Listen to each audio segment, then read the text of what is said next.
See, Chen is a regressor who returned from a future where the entire world was conquered by demons. He was the last survivor, fighting for years until he finally defeated the Demon King by self-destructing alongside him. Then, after a blinding light, he wakes up back in the past inside his dorm room. He feels confused and wonders if he has somehow reached the afterlife. But when he looks outside the window and sees people standing there, he slowly starts to realize what happened. After a moment, it finally hits him that his wish came true. He has gone back in time to his university days from 10 years ago. Just then, a strange hologram appears and tells Chen that the power of gluttony has been fully integrated. As he stares out the window, he realizes he has 3 years left before the first demon lord, Wrath, descends. He clearly remembers that this demon lord was responsible for everything that followed. Wrath was the one who opened the gates of hell, allowing the other demon lords to enter the human world one after another. Our hero decides that he must find where Demon Lord Wrath will appear and eliminate him before the gates can even open. Snapping out of his thoughts, Chen focuses on the floating interface beside him, which clearly displays his stats. He wonders if this is some kind of game menu or system, since he never had anything like this in his past life. Back then, he only relied on his awakened power, something only 1 in 10,000 people possessed.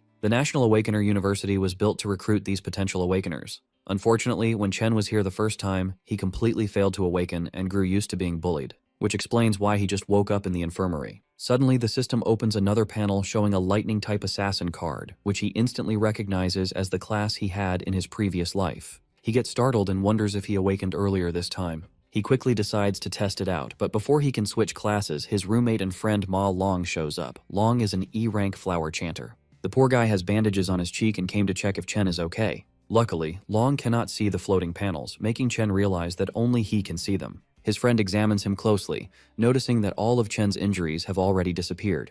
He wonders how a non-awakener is recovering faster than someone like him who already awakened. Chen remembers Long from his previous life. His roommate managed to awaken during university, yet he ended up as one of the weakest awakeners and was brutally murdered on the 3rd day after Wrath descended. Chen smiles quietly as he looks at his old friend again. Long then reminds him that their rank test is tomorrow and they need to get ready. Long feels bad for Chen, thinking he still hasn't awakened, but reminds him that this test is extremely important if he wants to graduate. As they walk through the lively streets, Chen casually mentions that it has been a long time since he saw so many people around, which scares the hell out of his roommate. Chen thinks to himself that if he does nothing in this life, they will all face the same miserable future again. Because of that, he decides to train as hard as possible and raise his level quickly. However, there is a problem. At this point in time, the only way for an awakener to gain experience and level up is by defeating monsters inside demon lairs. These lairs are completely controlled by major guilds, meaning weak people or outsiders like him have almost no chance to level up. He opens his status window and studies his stats, wondering where he stands compared to other awakeners and the monsters themselves. The government classifies awakeners into ranks, starting from E and going all the way up to S class. Chen knows that most students in the university are stuck at E rank, with only a few barely reaching D rank. He glances at his friend and quietly chuckles in his head, feeling confident that he at least ranks higher than him. Just then, a ball suddenly flies in and smacks straight into the poor nerd, knocking his glasses off and shattering them. It turns out they ran into the bully Gong Chung and his lackeys again, the same guys who beat them up just the day before. Chung smirks and asks him why he didn't bring crates of drinks when he already knew they were playing here. Long quickly apologizes and is about to buy the drinks with his own money, but Chen steps in and stops him, saying that the one who should be apologizing is actually Cheng. Seeing the bully again pulls Chen right back into his painful memories. Back then, they tried to drown him in a sink. Instead of feeling guilty, they claimed they were just forcing him to awaken. That day, they only stopped when Chen finally passed out. Long rushed to check on him, but the moment Chung heard Chen speak, he came right back to hurt him even more. Snapping out of his memories, Chen makes up his mind to teach these bullies a proper lesson.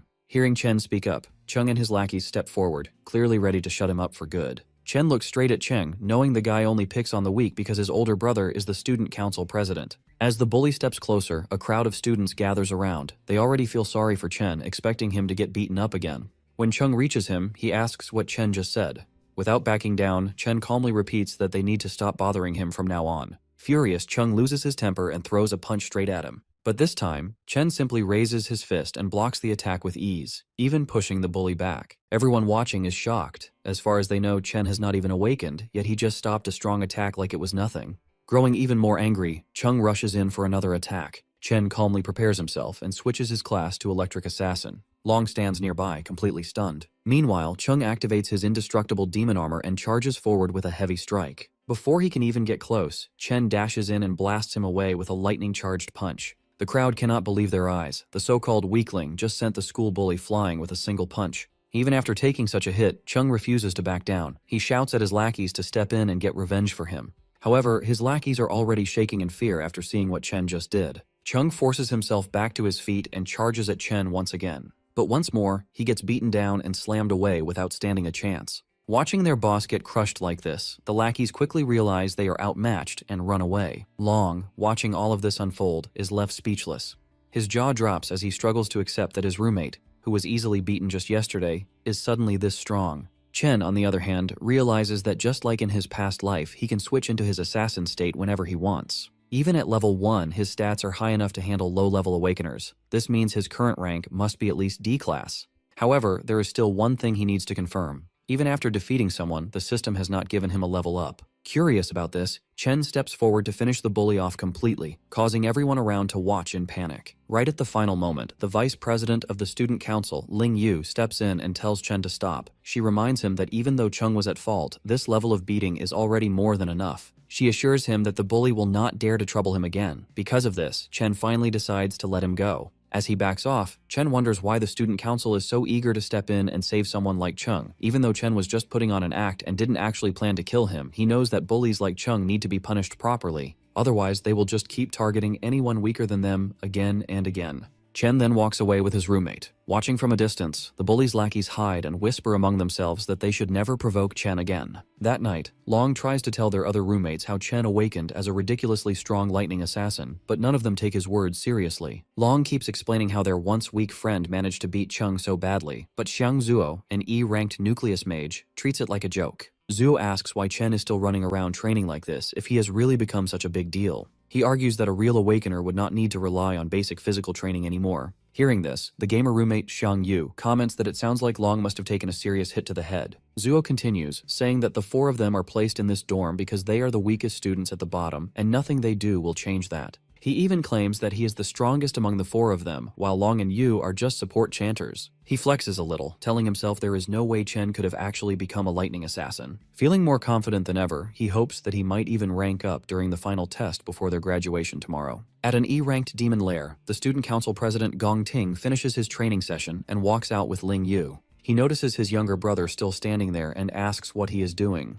Chung complains that as long as the guy who beat him is still around, he cannot even sleep peacefully. He keeps pushing his brother, begging him to get revenge for him. Ting calmly assures him that he will handle the mess he created. Sitting at the dining table, the vice president asks Ting how he plans to deal with this situation. Ting just asks her if the boy is really as strong as his brother claims. Ling Yu reminds Ting that there are fewer than 10 D-ranked students in the entire school, and Ting has already recruited all of them into his club. She adds that other students do not even have access to demon lairs like he does, meaning no average guy should be able to stand against him. Back outside, Chen keeps running like crazy while getting completely drenched in the rain. He sets a goal to run 20 full kilometers while carrying a bag loaded with 100 kilos, which is almost twice his own weight. He understands how important basic training is for raising an awakener's strength limit, since a stronger body is needed to handle high-level powers. As he runs, he remembers how his sister, his only family, was killed when the Demon King Wrath descended upon the human world. The Demon Lord slaughtered countless humans in an instant, and his sister died right in front of his eyes. He makes defeating this Demon King his main goal, since that moment was the start of all the destruction. Chen knows that the Demon Lord is already growing stronger, even with 3 years left before his arrival. Because of this, Chen needs to grow even faster if he wants any chance of winning. Right at that moment, his sister Siyun calls him. Hearing her voice again after so long leaves him completely silent for a moment. She explains that she could not call earlier because she was busy with a competition. She adds that their rent problem might be fixed if she manages to win a prize. While she keeps talking, Chen quietly listens and smiles. He feels a strong promise in his heart to protect her and give her the life she deserves this time around. After the call ends, he returns to his training and completes 3 more laps around the university. Once he is done, he heads straight for a shower, feeling that he is slowly getting used to this younger body and its strong potential for growth. He sits down and starts thinking about the demon lairs, which only rich people can access. He knows that he will need to defeat monsters somehow in order to grow stronger. While thinking about this problem, he eventually falls asleep and finds himself pulled into the gluttony system. He lands in a strange place and starts wondering if this is just some kind of weird dream. Back outside, Long looks for Chen and wonders where he has disappeared to. Inside the strange space, Chen sees a massive tower standing right in front of him. Before he can get a good look at it, a group of E-rank cloud warriors called Death Hounds appears to greet him. Chen worries that he somehow entered a demon lair and quickly switches his class. Since the monsters appeared out of nowhere, he decides to deal with them first and figure out the rest later. He easily takes down the weak hounds, since they are all bark and no bite, and collects their dropped items. He quickly reaches level 2 and smiles, thinking he might have gotten lucky by stumbling into a demon lair. A boss monster shows up next, but Chen defeats it just as easily. He cuts right through it, allowing him to level up again. The experience points he gets from the boss are much higher than what the normal monsters gave him earlier. The boss monster's body then gets marked as devourable, making Chen wonder what that means. He remembers the gluttony skill he saw earlier on his system panel and reaches out his hand to test it. The devouring finishes instantly, and the monster gets absorbed into a card. Chen is shocked to realize he can turn defeated monsters into new classes he can use. He quickly realizes this is the exact same ability the Demon Lord Lan Yu had.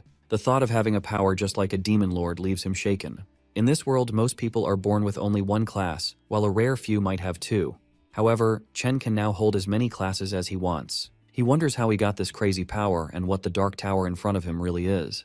While he thinks about all this, he feels a strong presence, and a new demon appears holding 2 S-rank blades. The demon is clearly an S-rank, meaning Chen has no real chance of winning. Knowing he is badly outmatched, Chen still summons a lightning sword to fight back and gamble for his life. Strangely, the demon standing in front of him somehow knows his name. The demon trades blows with Chen, but it is clear that the monster is only toying with him. It avoids hitting his vital points on purpose and just keeps knocking him down over and over. After pushing Chen to his limit, the demon finally speaks. It tells Chen he can survive if he stays and guards the tower with it. Chen refuses the offer, so the demon brutally slashes his arm. The demon threatens to finish him off. It explains that it only went easy on him because Chen is the only person who could reach this place. It asks him to think about it one more time, but Chen does not lose hope. He refuses again, ignoring the danger he is in. He shouts and charges forward, determined to fight back, and attacks the demon again. During the whole fight, Chen has been studying the demon's movements. He noticed a 0.4 second delay before every swing. He knows he can use that tiny window of time to watch the angle of the monster's wrist and dodge the attack perfectly. He also found a 0.2 second recovery pause where the demon is defenseless. He plans to use that short opening to aim right for its heart. Even though he manages to pull off this risky move, he knows a D rank like him cannot truly beat an S rank. His real goal is to paralyze the demon just long enough so he can escape. He does exactly that and runs toward the only light he can see, hoping it is a way out. But just as he reaches the light, it vanishes.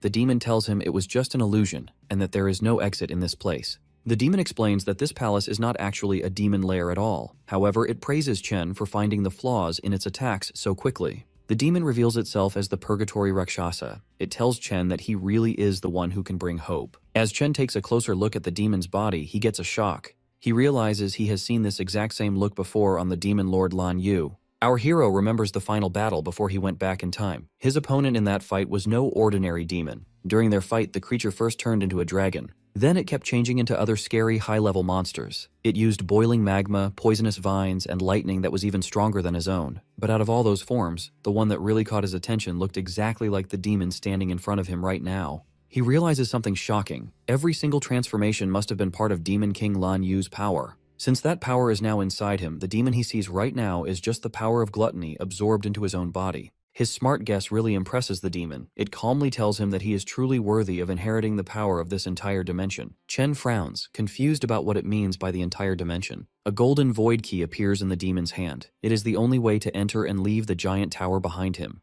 The demon explains that Demon King Lan Yu ate countless powerful monsters. Its sacred duty was to guard the tower that traps the strongest ones among them. Now, it decides to give that key to him. Rakshasa wants him to eat those demons, grow stronger, and take over its mission. Confused, Chen asks why a demon would ever help a human. The creature replies that even in the demon world, there are good guys and bad guys. One evil monster killed its whole clan just for fun. Since that day, it has waited for a chance to get revenge on that monster. Now, it believes it has found the right person to grant that wish. It tells our boy that someone was right about him being their best hope for revenge. Chen immediately asks who that person is. The demon just replies that all the answers are waiting inside the tower, speaking in a mysterious tone like an old sage. With its final words, it offers all of its remaining energy to him. In return, the demon tells him that he must become the strongest human on the planet. It will not be easy to eat every single wild beast hiding inside the tower. Each of those smart creatures will be a huge challenge to beat.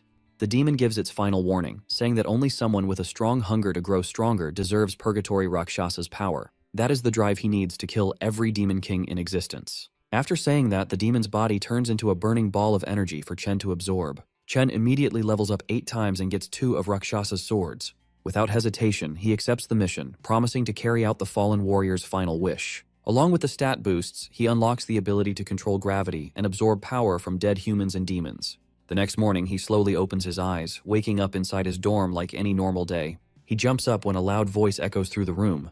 His roommates are already getting ready and tell him to hurry up if he wants to get to school on time. When he notices his body is completely fine, he wonders if everything he experienced was just a weird dream. But his updated stats prove that is not the case. Everything he saw was real. After jumping from level 2 to level 10 overnight, he wonders what rank he is now. His roommate begins making fun of him. He mentions how someone was shamelessly praising him the other night, talking about how cool and crazy strong he supposedly became. Ma Long quietly peeks from across the room, pretending he had nothing to do with it. Either way, his roommate challenges him to prove it during the ranking test. That test will decide who is strong enough to keep the title of Dorm King. On the way to school, the self-proclaimed Dorm King proudly tells his friends that every rank is divided into 3 different levels. So even though they are all E ranks, he is at least a proud mid-E rank, placing him above the bottom-tier losers. He walks around acting superior because the gap between each level is supposedly huge. Fired up and way too confident, the guy claims he feels so strong that he must have moved up a level since their last test. Really annoyed, Ma Long tells our boy to stop playing around and go all out to at least get a D rank today. That way, the Dorm King might finally shut up.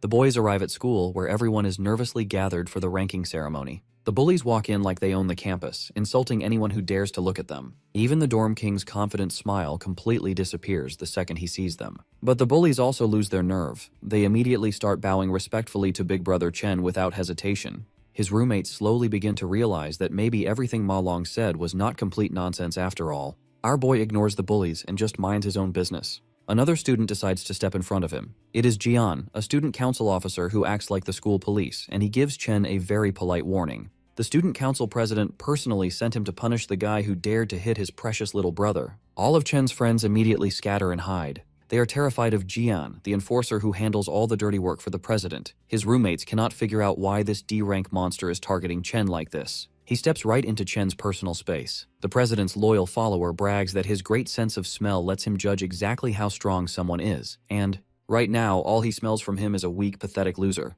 Amused by the insult, our boy fires back without hesitation. Shane completely loses his temper the moment he gets called a dog. Before a fight can actually break out, the overgrown pup's master orders him to stand down so they don't cause a public scene. After doing some digging, he found out that his little brother was the one who started the fight. Getting beaten up was simply the result of picking a fight with someone way out of his league. With that said, the president shoots him a glare sharper than daggers. But our hero isn't intimidated in the slightest. Just then, a professor announces that the rank assessment ceremony is officially starting. He asks all the students to step forward when their names are called. Hearing that, the president tells his lapdog they are leaving. He assumes this was a one-time incident and that Chen won't cause any more problems after being warned. Watching from high above, a man curiously asks the vice president why she is watching the ranking ceremony today. He wonders if a certain rookie has caught her eye. The lady smiles faintly, saying that this year will be quite interesting. Soon, Xiangzhou's name is announced. The Dorm King feels slightly nervous as he steps through the door. The atmosphere completely changes on the other side. The assessment is done one by one inside a special demon lair. In there, a demon heart connected to wires measures an awakener's rank and potential by absorbing their energy. When the awakener releases their full power, the signal transfers back to Earth, revealing their assessment results. The Dorm King's rank turns out to be exactly the same as last time. However, the professor looks confused when his potential score takes longer than expected to show up. Ma Long stares intently at the shifting numbers. After building up all that suspense, Xiangzhou's maximum potential is revealed to be only a C. He walks out looking sad, realizing that all the progress he thought he made was just in his head. His roommates try to comfort him, telling him they are all in the same boat anyway. They are all stuck at E rank, with the potential to reach C rank at best. A few moments later, the president's lapdog walks out proudly. He is still a lower D rank, but he has the potential to reach A rank. Chen's roommates begin to lose hope, since they have already seen nearly 10 students reach D rank. Even the professors are shocked that so many students have reached D rank. It is rare for students without real combat experience to break past E rank. Filled with excitement, they call up the next student. It's the president, who carries everyone's expectations on his shoulders. All eyes turn to Gongting, the student who is already a guild master, as he walks onto the stage. Our boy stays calm and patiently waits for his results. Everyone in the academy knows that Gongting was only a lower D rank 2 years ago. Since the school's historical record for the highest grade is middle D rank, people wonder if the president will finally raise the bar. Inside the demon lair, the demon heart's eyes slowly open to his presence. The president isn't able to unleash everything he has. Still, he has a burning desire to go out with a bang at graduation, carving his name into the history books as #1. When the professors see his potential grade glowing gold, they blink in disbelief. Their suspicions are confirmed as Gongting's high D rank completely blows them away. Not only that, but excitement erupts through the crowd at the sight of the first potential S rank in history. The president's lackeys praise their boss non-stop. Even Chen's roommates burn with jealousy as they watch a legend being born right before their eyes. The professors quietly agree among themselves that this news must be sent to the administration immediately. They need to treat their precious S-rank candidate with the utmost care, making sure he never leaves the country. On top of that, he is the youngest student in the academy to be involved with a guild. Their school's name is now guaranteed to dominate the headlines. Observing from above, Principal Yuan Long realizes that Vice President Ling Yu already knew about his potential. That is exactly why she came in person to watch the ceremony. However, she makes things even more interesting by revealing that he wasn't the only one she came to observe today. Besides the flashy president, there is another student she finds much more interesting. Right on cue, that exact student is the next one called onto the stage. Jean comes up with a bright idea and decides to taunt the mysterious urban legend, urging him not to end up as E-rank trash like his roommates. He says they will become a laughing stock if that happens, adding that it's a disgrace for them to even show up at such a prestigious event. Long backs up his friend and boldly claims that he will knock everyone's socks off. The crowd watches in pure anticipation. Chen finally enters the demon lair, and the demon heart instantly senses intense pressure as he approaches. Our hero recalls that the best way for an awakener to secure a good future is to join a high-ranking guild. He knows the only way to reach that goal is by performing well during the graduation combat assessment. There, candidates must choose their own members to form a 10-person squad. The squad that takes first place gets directly recruited into the nation's top-tier Imperial Guild, making the purpose of this test very clear to everyone. Jean begins recruiting and introduces another low-tier D rank to his boss. He proudly claims that their party is now complete. He explains that they already have all the D ranks along with the president's brother on their team, so there is no way they can lose first place. Jean knows that strong students will naturally group together to form the best party, leaving the weakest to do the same. This creates a brutal environment of survival of the fittest, where the weak are easily cast aside and eliminated. After some time passes, Long starts to feel anxious because the screen isn't changing. The crowd quickly assumes that Chen must be so weak that the system can't even register his presence. Jian then tells Ting that the remaining students are nothing but trash, so they should just leave instead of wasting their time. However, right as they get ready to leave, the screen suddenly flickers and displays a high D rank label, sending the entire crowd into chaos. Shock spreads across everyone's faces. The president and the student council also react in disbelief at this unexpected result. Soon, the system detects a strange change in the results. It turns out Chen is using the system to see how his level 10 base stats in his normal physical form translate during the evaluation. After seeing a D rank, he switches his class to the Infernal Death King, which is his weakest devoured class so far. His rank instantly shifts from high D to mid C, completely blowing the crowd away. The council struggles to believe that the machine is still working properly. Even the scientists question the situation, wondering why the results keep changing. They soon start to suspect that the machine might be broken beyond repair. At that exact moment, the demon heart becomes unstable, and the results change strangely once again. Chen notices this and decides to switch to a stronger class, transforming into the Purgatory Rakshasa. The demon heart grows anxious as a violent storm brews outside the demon lair. Jian shouts in confusion, treating the storm like a celestial sign that history is rewriting itself as if their dorm has produced a divine monster. In the very next moment, his potential flickers to S rank, leaving both the scientists and President Ting completely stunned. However, the system suddenly displays a warning. The user's potential exceeds its maximum load and cannot be detected under the current limits. Jean's brain almost shuts down like a blue screen of death, and his soul nearly leaves his body from pure shock. As the system begins to break apart under the overwhelming pressure, the scientists rush forward in a panic, wanting to ensure the student doesn't get hurt. But when they finally arrive, they freeze in disbelief. They find a shriveled raisin sitting where the demon heart once was, since it completely burned out from extreme overuse.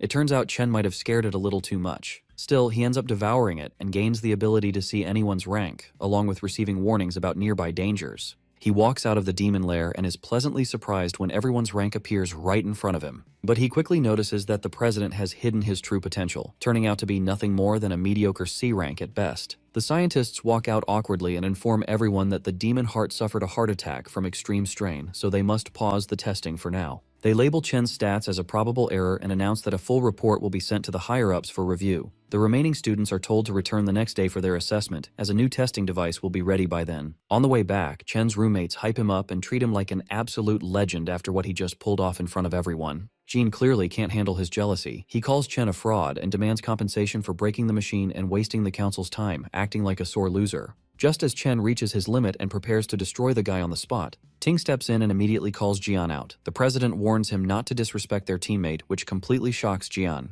Ting then extends his hand, inviting the newly revealed powerhouse to join his team.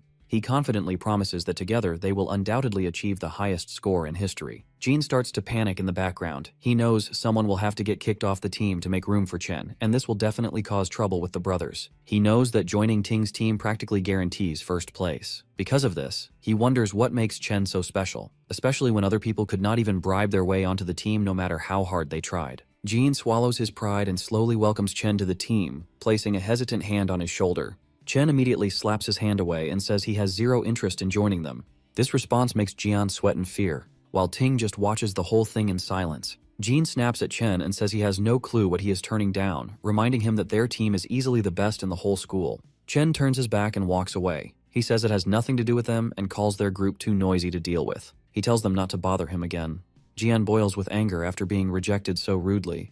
The whole school quickly begins to gossip about Chen's refusal. Most students think he plans to take first place all for himself after revealing his C rank. Now, the whole school gets to enjoy the drama unfolding right in front of them. Chen's roommates fully enjoy seeing the humiliated looks on Jian and Ting's faces after such a public and brutal rejection. The president stays calm and tells Jian not to worry if Chen has his own plans. Seeing this, the watching principal sighs in disappointment. He had really hoped the boys would team up. He wanted them to work together to break a new school record. However, Ling points out that things are much more interesting this way. She explains that Ting grew up rich and spoiled, so he will definitely see this refusal as a declaration of war. She reminds the principal that the president is not an easy person to cross once his pride is hurt. Jean keeps complaining, saying Chen only has a big ego because a test error showed he was a C rank. Ting hints that the result might actually be real. He admits that even if it is unlikely, he cannot let anyone take his first place spot. Jian remembers that Chen is likely just a normal student with no real combat experience. On the other hand, the council members are elites who secretly trained inside a demon lair to get strong. He suggests going to teach Chen a lesson for being so rude. Ting cuts him off and asks if he really thinks their president is petty enough to do that. Jin realizes his mistake and apologizes. Ting then cancels their karaoke plans and tells Jian to handle the situation by himself. He coldly adds that whatever Jian chooses to do has nothing to do with him. Chen understands the hidden message right away. Soon after, a spy walks up to Jian. He reports that Chen already left the school to go home for a while. He mentions that Chen left without even stopping to eat, making things very convenient for them. Jin sees this as perfect luck. He gets excited to crush Chen outside the school where no one can step in to help. As Chen crosses the street, he remembers a disaster from his past life. A top guild had tried to clear a demon lair in the St. He country area. Inside that lair, they met a new monster called Wrath. The monster wiped out the entire top team without them even putting up a fight. The monster then escaped into the human world and caused massive damage everywhere. Even though his memory of it is blurry, Chen is determined to find that same demon lair in this life. To start his plan, Chen needs a lot of money. He heads straight to the Mithril Monster Exchange Center. He remembers that this exchange center will become the biggest trading hub in the whole country in the future. In this world, an Awakener's strength is based on the quality of their weapons and gear. The exchange center is the best place to buy and sell these items. However, Chen just sees this place as a quick way to earn some money before tackling his bigger goals. He walks in and shows a few monster fangs to the broker. The broker looks at them closely with clear suspicion. The broker asks how a mere student got these items. Chen calmly says they dropped from a monster he beat earlier. The broker is surprised and claims he has never seen fangs like these before. His assistant steps in and explains that the fangs come from an E-class monster called a Sang-Sin beast. She mentions that these fangs can be used to make an E-grade weapon or ground into powder for other uses. The rude broker cuts her off and drops the fang back on the table. He claims that an E-grade item is pretty much worthless anyway. He brags that their shop is for VIPs only. They only deal with high-status Awakeners and D-grade items or better. He uses this as an excuse for not knowing what the E-grade item was. In his mind, he complains about not getting any rich customers lately. He sees no point in helping a low-tier student since it will not help him get a promotion. He calls Chen a bother and dumps the work on his assistant, Li, before walking away. Li politely hands Chen an envelope of cash. She then asks if he needs help with anything else. Chen checks the envelope to find 18 grand. He decides this is enough to pay his rent for now, without any stress. He then takes out the glowing greatsword he got from the Purgatory Rakshasa. This immediately grabs Li's full attention. Even though she has never seen anything like it, she guesses it must be at least a B-grade or maybe even an A-grade item. The broker walks back over and laughs at her guess. He says A-grade items cost around 1 million.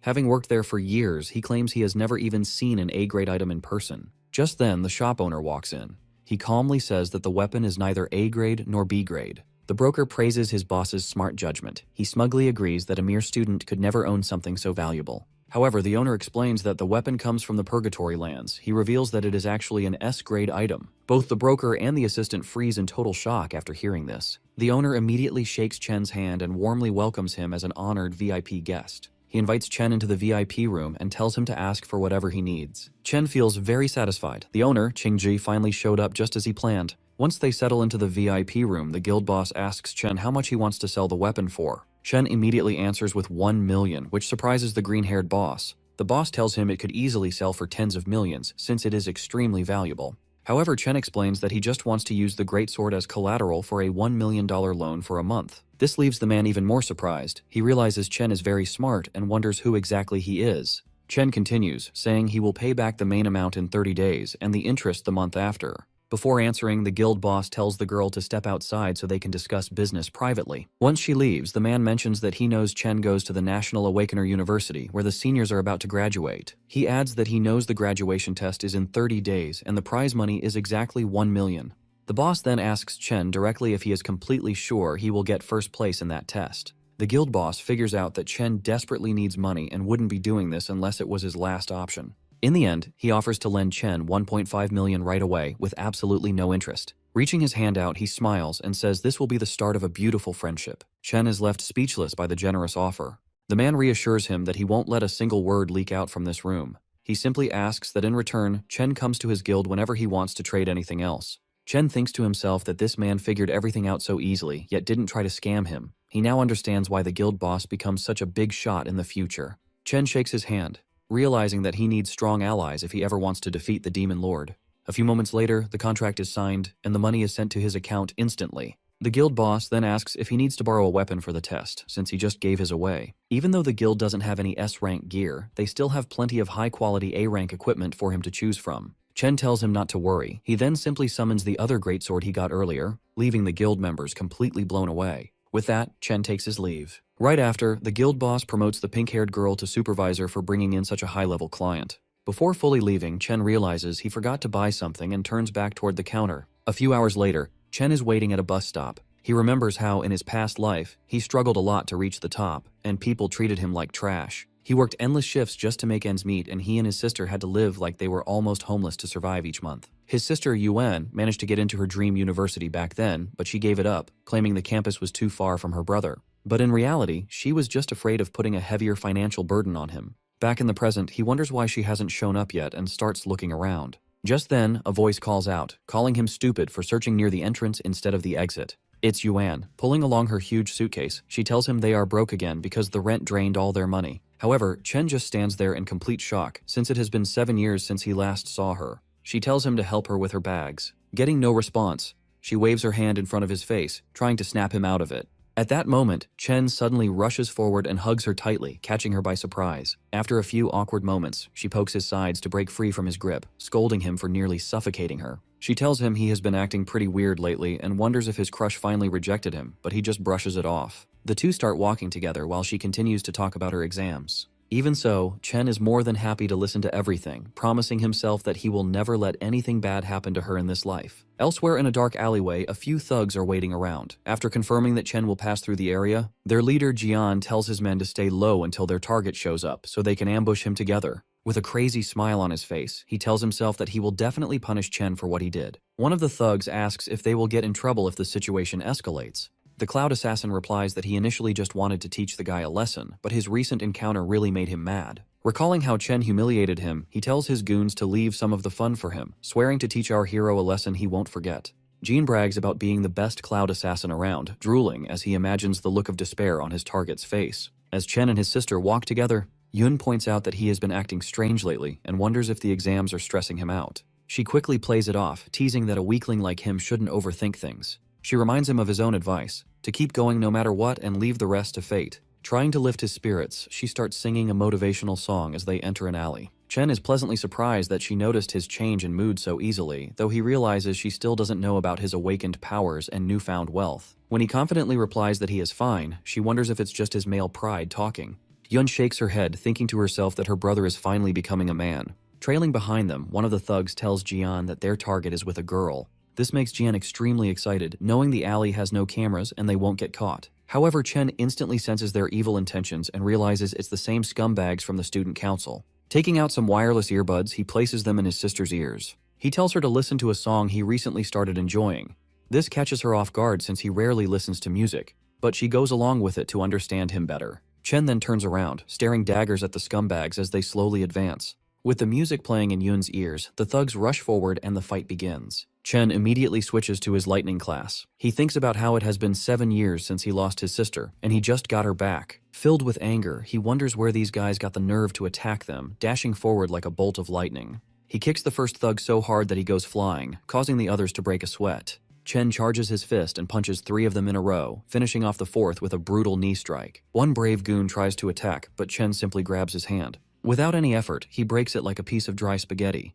The guy screams in pain, only to receive a heavy punch straight to his nose. Seeing his men get thrown around, Jian freezes in shock, wondering how Chen became so strong. Chen doesn't stop there, continuing to throw punches left and right as he makes his way toward the Cloud Assassin. When Chen finally reaches him, Jian tries to convince himself that he is the strongest assassin alive, declaring that he cannot lose. Our hero quickly brings him back to reality with a devastating punch that sends him flying. He follows up by rushing forward, unleashing a combo of punches that knocks several of Jian's teeth loose. The Cloud Assassin rolls violently across the ground and crashes into a wall. He looks up only to see Chen staring right at him like a demon. Chen looks down at the defeated Jian and reminds the piece of trash that he already warned him to stay away. Staring straight into his soul, he asks if the brainless scum can't even understand basic human speech. Beaten beyond recognition, the once arrogant assassin can no longer feel his legs, with half the bones in his body completely shattered. Realizing he messed with the absolute wrong guy, he barely manages to mumble out a pathetic apology. Chen promptly shuts him up, grabbing his collar and pressing a cold dagger right against his face. Staring into Chen's eyes, the so-called top assassin sees it clearly. There is absolutely zero hesitation to kill. This is not the aura of a normal high school student. Jane cannot help but wonder what kind of hellish experiences could turn a man into a monster like Chen. Dripping with cold malice, Chen tells the broken boy to remember his words carefully if he wants to avoid a repeat of this nightmare. He won't hesitate to tear them apart if they ever try anything stupid again. Delivering his final warning, he adds one last chilling condition for emphasis. If they so much as step within a mile of his sister, he will gladly hunt down and erase everyone close to them, one by one. With his message delivered, he drops the dagger and casually walks back to Yuni's side before the background song even finishes playing. Meanwhile, his sister is completely overwhelmed with emotion, moved to tears by the painfully sad and lonely lyrics of the track. She cries, heartbroken and confused over what her brother must have endured to change so drastically over the years. She even wonders if her support back then was simply not enough. Wiping her tears, she spins around, determined to give him a proper scolding. But she freezes mid-sentence the instant she spots the gift in his hand. The shiny, gold-plated pen she has always dreamed of owning is sitting right in front of her eyes. Yun flushes bright red with overwhelming excitement. She can hardly believe her brother actually bought her the newest holographic magic pen, an item that costs more than their entire monthly rent. Her adorable reaction immediately warms Chen's heart. Her expression makes it obvious she doesn't want to return it, even if doing so would be the responsible choice while they are so far behind on rent. Clenching his fist behind his back, Chen silently swears to protect his sister's smile in this life and ensure she makes it into her dream school. Back at home, Yuni happily spends hours tracing glowing holographic drawings in the air. Watching her big brother quietly enjoys a bowl of her homemade ramen, genuinely glad that she loves the gift. Even so, the reality of their situation kicks in, and she worries about him spending so much money on her when next month's rent isn't even covered. In response, Chen flashes a proud smile and reveals that their rent for the entire year has already been paid in full. He casually brags that his little business venture with a friend has been highly profitable lately, but Yoon is sharp and immediately shoots him a suspicious glare. She is clearly not buying this incredibly convenient business story. That being said, she chooses not to push the subject further. Honestly, she can't even remember the last time her big brother laughed so openly and freely. Gently patting him on the shoulder, she makes one simple request.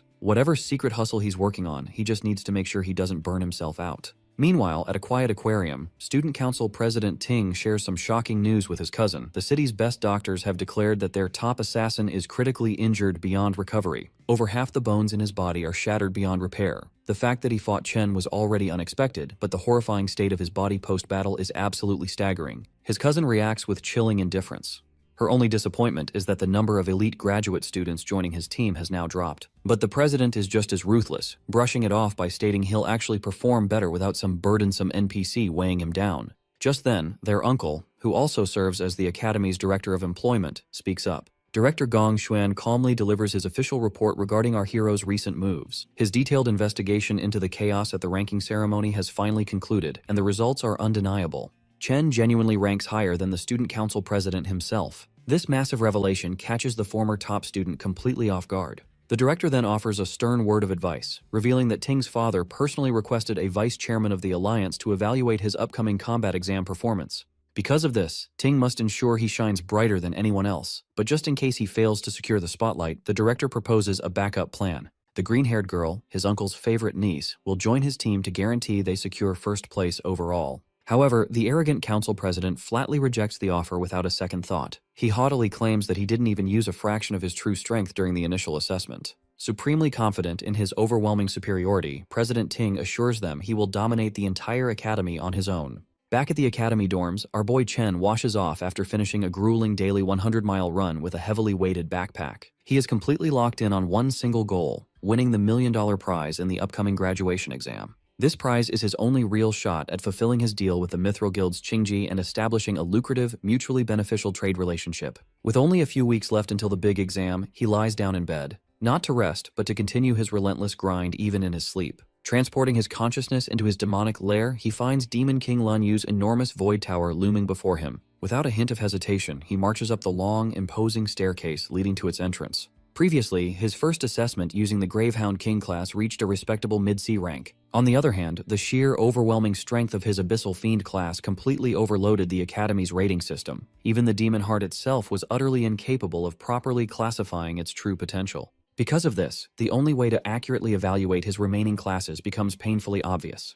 He must unlock the Void Tower and test their raw destructive power directly on the battlefield. Stepping inside, Chen is curious about what kind of brutal, nightmarish challenge the tower will throw his way. But the moment he sees what waits for him inside, his eyes widen in pure shock. He gets transported to a strange dimension, standing on top of a massive white planet floating in space. The moment he takes his first step, he drops to one knee, barely able to keep his body upright. In the Fallen Star Wastes, the gravity is 10 times stronger than on Earth, and Chen feels the crushing pressure deep in his bones. Behind him, the tower entrance vanishes. He knows this means he has to defeat the boss to reopen the exit, so he needs to adapt quickly before any monsters can ambush him. However, a phantom lion prowling nearby isn't going to give him that chance. Left with no other choice, Chen instantly switches to his lightning class. The lion lunges at him, but he narrowly dodges and stabs it right in the shoulder. The beast roars in anger, but the strike doesn't do much damage since it missed its vital spots. He quickly realizes that his attacks are just as slow and sloppy as his current ability to move. The phantom lion easily pins him to the ground and goes in to take a bite out of him. This shows just how well these monsters have adapted to the extreme gravity. He lets the lion bite his arm for a moment before quickly switching to his Abyssal Fiend class. The change instantly gives him a different kind of stat boost. Trading away some speed, he gains a massive amount of strength and stamina, which is exactly what he needs for close combat. His class change slams the aggressive beast down, immediately flipping the fight in his favor. Rakshasa's gravity manipulation proves to be extremely useful. On a planet with 10 times normal gravity, a 3-time multiplier hits with brutal force. The lion roars furiously, but Chen shows no mercy, crushing it right into the ground. Afterward, he sprawls out on the floor to catch his breath. Gluttony surprises him with a well-deserved level-up notification. He then learns that every class has a star rating. The number of stars shows how much his stats boost when he switches to that class. Right now, Purgatory Rakshasa has the most stars out of all his options. But even with that advantage, he still had to fight for his life against a B-rank Phantom Lion. It is clear he still has a long way to go before reaching his full SSS rank potential. To make matters worse, he's annoyed to see that Gluttony won't even give him the option to absorb the creature. This monster clearly wasn't the floor boss either, since the exit didn't appear after he killed it. Suddenly, a massive door opens behind him. Dozens of glowing eyes peer out from the dark. Reality hits him hard. All the effort it took to beat just one Phantom Lion is nothing compared to what is coming next. Countless B-rank monsters pour out of the door, clawing and attacking him from every direction. Only now does he finally understand what Rakshasa warned him about. The demon told him that the tower was filled with ruthless beasts, and that his path would be full of endless pain and suffering. But he was also told to endure it all, so he could adapt and grow stronger. Chen suddenly jolts awake from his sleep, feeling like he just survived the worst nightmare of his life. Everyone else in the room is still fast asleep, completely unaware that he just felt the agony of being torn apart by monsters. He finally realizes that the Purgatory's Void Tower isn't a shortcut to instantly leveling up. He is only at the very start of a long and painful journey. A few weeks pass, and it's finally time for the Academy's graduation exam. Many VIPs are there to watch the promising new batch of students. New rules are announced for forming teams, requiring at least one high E-rank student in every party. When it is time to form teams, it's announced that all students can now see each other's ranks. This helps everyone quickly decide who to recruit for their group. The students are listed in order of their rank, from highest to lowest. But Ma Long quickly notices something weird. Chen is also confused when he sees his name sitting all the way at the very bottom of the list. All eyes turn to him, as everyone wonders how a high-grade awakener could possibly be in the lowest spot. The jealous students immediately start talking trash, convinced that his original high rank was just a mistake in the test. Still, even they can't deny that his strength is real, and having him on their team would easily boost their scores. Council President Ting stays quiet while people whisper about the fool who must be regretting his choice to reject the president's offer. It turns out the man behind this trick is his own uncle, Gong Xuan. He figured no one would invite Chen to their party after seeing him ranked at the bottom. His plan was simple. If Chen can't even qualify, he won't get a chance to beat the president's team. A few hours earlier, the entire classroom practically begs President Ting to let them join his team. They try their best to flatter him, but Chung shuts them down, saying they can only add one more person. Now, all the other students have formed their own teams, leaving only the weakest dorm behind. Long says they tried asking everyone, but no one wants to join them. Since they only have 4 people right now, they cannot take part in the graduation test. He complains that it is very suspicious that Chen's score was dropped to the lowest rank, making him unfit to even take part. Since the rules require at least one high-level E rank, it feels like their group was targeted on purpose. The graduation test is the only way students can show their talent and get scouted by top guilds. In the final test, the number of participants decides how many monsters the group will face, so having more people is not an advantage. That is why no one wants anything to do with the weak students, as they would only be an extra burden. To make things worse, the 3 lowest-ranked students are all from the same dorm, leaving them completely isolated. A student calls out to Zuo and tells him they are only missing one person. The guy tries to manipulate him, saying he surely does not want to fail the graduation test by teaming up with his weak dorm mates. Chen realizes that if this keeps going, there is a high chance they will all be left out and will not even get to compete. However, the dorm king rejects the offer and says he will never abandon his roommates. The other group leaves in anger, but he still warns them not to underestimate others. Checking the student list, Long announces that almost everyone has already formed their teams. They only need one more person, but no one is willing to join them. Chen stares at the director and realizes the man shares the same last name as the student council president. He notices these dirty tricks. Chen wonders if Gong Xuan really thinks he is that big of a threat. Not losing hope, he declares that he will definitely take part in the tournament and activates his lightning power. Since the others are showing their hate so openly, he tells himself he does not need to hold back either. Releasing his energy, he steps forward while the officials in charge are surprised by his sudden display of power. Even his dorm mates start to wonder what is going on. Chen recalls that all Awakener schools have a special rule. To create a competitive space, students can challenge anyone at any time. Even though it might look like showing off, this is a way to display strength and get recognized. In situations like this, many people would refuse to fight in the first place. However, he knows the student council president will not back down. As long as he defeats the blonde guy, everyone will want to team up with him. A girl appears at the door and calls out to Chen, asking if he still needs someone on his team. She adds that she also wants to take part in this year's graduation test. The vice president points out that she reached D rank back in middle school, so she will not disappoint him. His dorm mates go crazy, wondering how he managed to get such a beautiful girl on his side. Chung and Ting both look confused about what is happening, while the director nearly chokes on his water. The students start gossiping and wonder why an exchange student wants to join the worst-ranked team in the test. No one really knows who she is, but there is a rumor that she comes from the Saint Kingdom. The director gets very angry and tells her that exchange students cannot take part in the school's graduation test. He goes on to say that Ling never took any rank tests here, nor did she prove her rank, which goes against all the rules. The principal suddenly appears and says that the director is right. Gong Xuan is shocked when he sees the old man. The principal then asks why Ling wants to join the test, since she will only stay at the school for a short time. Chen is caught off guard and wonders how the principal suddenly teleported, since he is a warrior class. The old man explains that it would not be fair to others if she joins the test, and she simply plays along.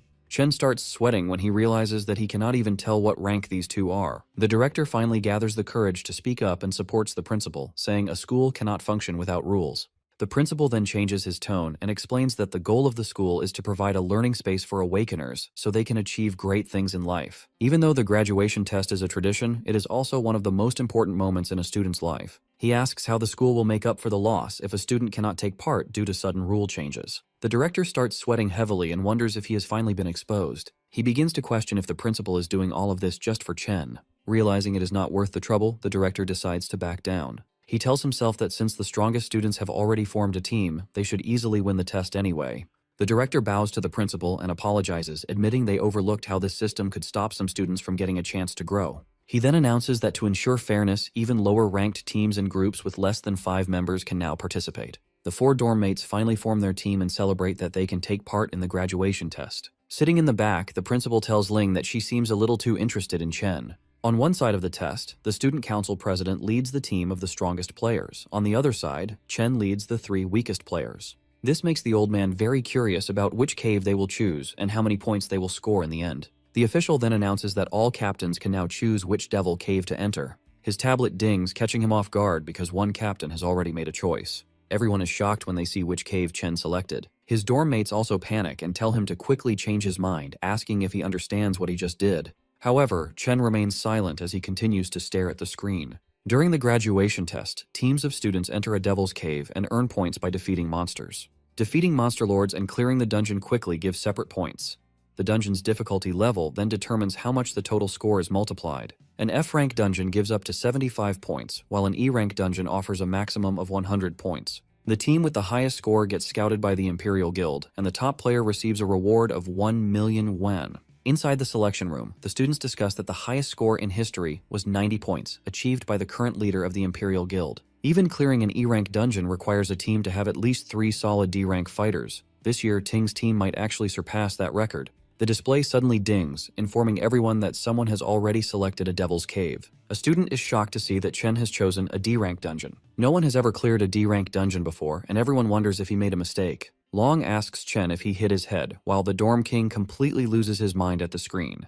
The nerd tries to talk some sense into Chen, but he reveals that he thought long and hard about this choice. The system dings again when the student council president also selects the D-rank cave. Ting's teammates immediately accept their leader's choice, officially qualifying them for the test. The classroom goes wild at the announcement, though Ting's group tries to act nonchalant. A blonde goth girl roasts Chen for trying to act tough, assuming he just wants attention. A bald student adds that Chen's weak teammates will never agree to this, and the team will fall apart. Long studies Chen's face and realizes he is completely serious. He wonders when his friend became so bold and how much he has changed. Making up his mind, the nerd presses the confirm button, deciding to trust his friend. Yo also hits the green button, feeling like he has nothing to lose. The dorm king gets annoyed that the others made their choice before him, so he presses the button too. With that, the system officially qualifies their team for the test. Looking at his dorm mates, Chen apologizes and explains he chose this dungeon to become the top scorer. He knows he is dragging them into his own dream, but he reassures them they will reach the top together. Hearing his words, the president stands up and declares that the top spot belongs to him alone.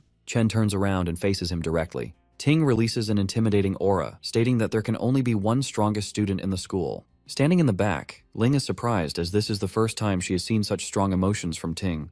The rivalry between the two is now out in the open. The principal feels proud that the students are so fearless, but Ling is uneasy about Chen choosing a D-rank cave, which even a C-rank fighter cannot clear alone. Even though a student can earn 150 points from a D-rank cave, the difficulty is just too high. On top of that, his teammates are not well suited for it either. The principal adds that with only a month left, it will be impossible for them to improve enough in time. Even so, he still hopes for the best. 2 weeks later at the training grounds, everyone lies exhausted on the floor. Long asks why they are doing physical training while the other students are using simulation training. Chen made them go through all kinds of exhausting exercises, leaving them extremely frustrated. Chen explains that simulation training is actually no help at all. When someone enters a devil's cave for the first time, their mind goes blank and their instincts are the only thing that saves them. The physical training is meant to improve their strength so they can move faster and react better. The best training would be to enter a real dungeon and gain experience, but ordinary students can only dream of that. Only the elites get those opportunities. Furthermore, the elites do everything they can to make sure normal people never catch up, allowing them to stay on top. They have access to resources that regular people spend their entire lives trying to get. The dorm king asks what ordinary people are supposed to do in that situation. Chen reveals his plan, saying that if they manage to join the Imperial Guild, they can change the entire system. The graduation test is their only real chance to surpass the elites. Driven by this dream, Chen swears to do everything he can to keep his promise and guarantees that they will win. With just half a month left before the graduation exam, our boy trains inside the Void Tower every single night. Defeating the Phantom Lions is no easy task, but he refuses to quit no matter how hard they beat him up. 5 days before the exam, his roommates are training with everything they have. Our boy, however, is on a completely different level. His intense routine makes even the toughest training look like a basic warm-up. With just 2 days left, his rival is clearly not slacking off either. But Chen is improving even faster. Now he can confidently fight a whole pack of lions under heavy gravity. With blood running down his face, he has never looked more ready to win. On the day of the exam, a small drone floats near the students to guide them. The boys walk in wearing matching outfits, looking really sharp. Once all the students put on their wristbands, the exam officially begins. Outside the exam area, the academy principal warmly greets Gong Lin. This sharp-looking man is President Ting's father, the co-founder of the Imperial Guild. The students cannot stop staring at the Imperial Guild co-founder, looking at him like he is a rare animal at the zoo. Their curiosity grows even more when they see the principal and the guild co-founder welcome a fancy white limo. A red-haired man named Carl Cavendish calmly steps out of the car. The students freak out because everyone recognizes him as the vice chairman of the World Guild Alliance. Someone as important as him would normally never visit a place like this. Inside a VIP room, the director tells the special guests that 23 teams are challenging F-rank demon lairs. A few groups chose E-rank lairs, and only 2 brave teams picked D-rank lairs. The Alliance Secretary Sigrid looks very surprised that the students would make such a risky choice. Usually, even a D-rank team needs to prepare carefully before entering a D-rank lair. She asks if the Academy really thought about the students' safety. Hearing her concern, the director calmly explains that the students fully understand what they signed up for. He made it very clear that awakeners with no real combat experience usually struggle against even F-rank monsters. But the real danger is the lair's boss, which is much stronger than the normal monsters. Many teams end up failing because they cannot defeat the boss. However, things are completely different inside E-rank lairs. Even the basic monsters there are as strong as an F-rank boss. This hard truth is something students usually learn the hard way. The Alliance Secretary then asks if there is any protection for the students if things get too dangerous. The director promises her that the Academy cares deeply about its top students. To keep everyone safe, a warrior from the Imperial Guild stands outside every lair, ready to jump in if anything goes wrong. On top of that, the wristbands each student wears can instantly teleport them to safety if they choose to give up or if their life is in real danger. Hearing this, the lady still doubts that the Academy has students skilled enough to beat a D-rank lair. She quietly wonders how long those teams can actually survive inside. The director, however, is sure that the young E-rank students will probably come running out in tears. Inside the D-rank dungeon filled with giant frozen trees, Chen's teammates are clearly terrified. Anyone would be scared after seeing those nightmare creatures, which look like a mix between weird bats and monkeys. Chen quickly warns his team that these monsters dive at their targets in the blink of an eye, so they need to stay on high alert. Suddenly, a group of the ghost monkey bats flies straight down at them. Surprisingly, all the boys manage to clumsily dodge the monster's super fast attacks. While they are still excited about dodging a D-rank creature's attack, something even crazier catches their attention. Our boy stands there calmly with a lightning sword in his hand, surrounded by dead monsters lying at his feet. He tells his team to focus on saving themselves first since they aren't strong enough yet, leaving the rest to him. Suddenly, another ghost monkey bat lunges at them with incredible speed, but they barely manage to dodge it in time. Songzu realizes that Chen had actually been pushing them to train their reflexes and speed so they could survive against monsters like this. Ju grits his teeth. He had been calling himself the Dorm King all this time, but now he has no choice but to rely on his random roommate. Meanwhile, Chen completely wipes out the remaining ghost monkeys. They dive toward him in waves, but he slices them down before they even know what hit them. The Dorm King mutters to himself that he always heard about Chen's strength from Ma Long, but this is the first time he's seeing it for himself. To him, Chen doesn't look like a normal student at all, but more like a battle-hardened soldier. As the fight continues, the Dorm King feels a bit of jealousy creeping in over Chen's rising reputation. Out of nowhere, another monster appears behind the group, and Ju barely manages to block its strike. He grabs the creature's leg with his flaming hands and yells at his teammates to stop acting like dead weight and get it together. After all, Chen isn't the only one whose graduation is on the line. The others stare at him, surprised by his sudden determination. Inspired by the Dorm King's stubborn will, Shangzu casts his Vine Lock spell, successfully tying up the monster. But to his shock, the creature breaks free almost instantly, kicking Zhu in the process. Long casts his Frostbite Breeze spell, which only slows the monster down a little, so they decide to combine their attacks. Working together, they manage to hold the creature down briefly and shout for the Dorm King to take the shot. He charges up an explosive flame bullet and lands a direct hit. But the attack barely does any damage, only leaving behind a few burnt hairs. He fires several more flame bullets at the monster, but nothing seems to put it down. Shangzhou and Long are already pushed to their limits. The Dorm King decides he can't afford to hold back anymore. He gathers all his strength and unleashes a massive flame attack straight at the monster, triggering a huge explosion. When the smoke clears, only a charred skeleton remains. The drone announces that they have successfully killed a D-class ghost monkey bat. The 3 of them collapse onto the ground, completely drained. They are thrilled that they actually managed to defeat a D-class monster on their own. Chen walks over, slightly surprised, and they immediately ask if he saw them take it down. The monster leaves behind a single finger bone as loot, and Zuo tries to act tough, casually claiming that killing it was a piece of cake. Chen congratulates them anyway. Soon after, the drone announces that all the monsters inside the Devil's Cave have been cleared. Watching the live feed, Director Gong nearly loses his mind. He can't believe these supposedly weak students with zero real combat experience defeated a D-level threat. The rest of the staff just stay completely silent. At the same time, Vice Chairman Cavendish's assistant calmly praises Chen for his outstanding performance. He thinks to himself that Chen's aura reminds him a lot of an old friend. The vice chairman mentions Chen's name and decides to remember him, which instantly worries President Ting's father and the director. To keep the focus away from Chen, the director quickly points everyone's attention toward the student council team inside the other D-rank cave. He points out that the team has already reached the middle section. The chairman's aide praises their teamwork, comparing their skills to a professional guild raid team. Chairman Carl smiles at this and says that the graduates this year are truly impressive compared to past classes. Director Gong whispers to himself that the real battle is just starting and the best part has yet to be seen. Inside the D-rank Toxic Vine Cavern, the president's party is attacked by poisonous mushroom monsters popping up from all directions. A girl plays her guitar to cast a decay spell, while a star mage groups the mushrooms together using his attraction ability to set up a combo attack. He calls out to the captain, and the president charges in with his sword, ready to finish the monsters off in style.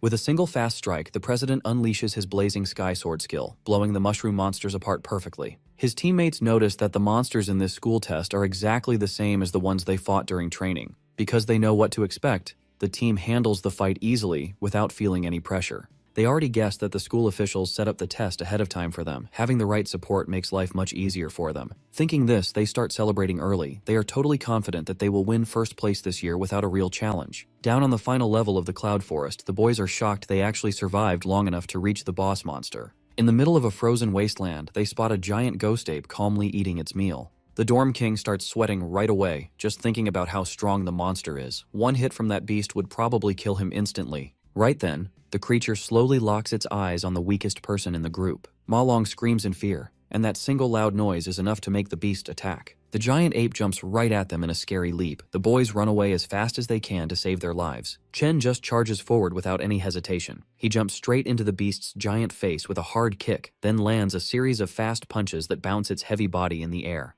He ends the fight by completely ripping the monster apart into pieces. Seeing this brutal fight leaves his friends completely shocked. Even after winning, Chen feels annoyed because these D-rank monsters are not giving him enough experience points. The item drops are disappointing too. He then hears his teammates shout in excitement that they found giant mana stones. It turns out the giant ape was hiding the shiny stones inside a hollow tree trunk. His friends are amazed by the surprise treasure and quickly reach out to grab the crystals. Chen shouts a warning for them to stop, but he is a second too late, and a bright flash of light explodes from the trunk. In just a few seconds, the whole area is covered in solid ice. Shangzu, the dorm king, and the camera drones are completely frozen by the cold blast. Up in the VIP room, the live video feed suddenly cuts out. The shady director smiles, looking like he was waiting for this to happen. He knew high-rank monsters would set traps, and he figured it was only a matter of time before Chen and his rookie team walked right into one. Vice Chairman Cavendish frowns, clearly worried about the students. The director pretends to feel bad about Chen failing and says they have no choice but to pull the team out right away. The principal disagrees. He points out that the students are not in any real danger yet, because their wristbands will automatically turn on if their health drops too low and none of them have asked to give up. He believes only the students should have the right to decide when to quit. Down in the dungeon, Ma Long shakes in the freezing cold. Out of everyone in the group, he is the only one who did not get frozen. This is because his character class has a naturally high defense against ice magic. Long hears a scary laugh and spots a skeleton ice monster staring right at him without any mercy. He recognizes it as the Lord of the Lair, remembering it from the Monster Compendium. He recalls that it is a cloud mage capable of easily controlling both offensive and defensive abilities by manipulating ice and snow. He also remembers that this creature, known as the Bone King of Remains, enjoys killing its prey through prolonged torture. Realizing the ice bomb was just a trap, he turns and runs without hesitation. Long knows perfectly well that he can't handle a C-class Lord monster on his own. He rushes toward Chen to free him, but an ice attack strikes his leg before he can reach his friend. The Bone King laughs at his misery, while Long's bracelet sends out a warning that his leg has been completely pierced.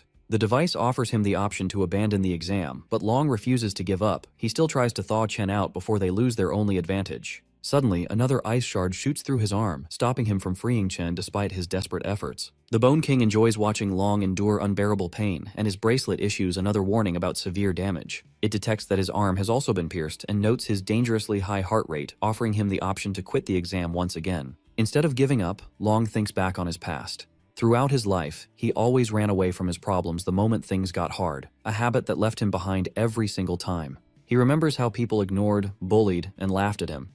He and his friends have worked way too hard to reach this point to just quit now. Seeing this as his final chance to change his fate, he gathers the last of his strength, stands up, and finally manages to release Chen. He stands tall just as the Bone King unleashes a relentless barrage of icicles straight toward him. Right as the attack is about to land, Long lets out a loud roar, and Chen finally opens his eyes. The ice block shatters into pieces, and Chen rushes forward, carrying Long away from danger in one swift move. This sudden escape catches the Bone King off guard. Long quickly realizes that Chen managed to break free from the icy prison entirely on his own. Chen thanks Long for trying to help him earlier and immediately asks about his injuries with clear concern. Long replies that the bleeding has stopped for now, so he will survive. He informs Chen that the monster is a cloud type, C-rank lord known as the Bone King, warning him that it is extremely dangerous in combat.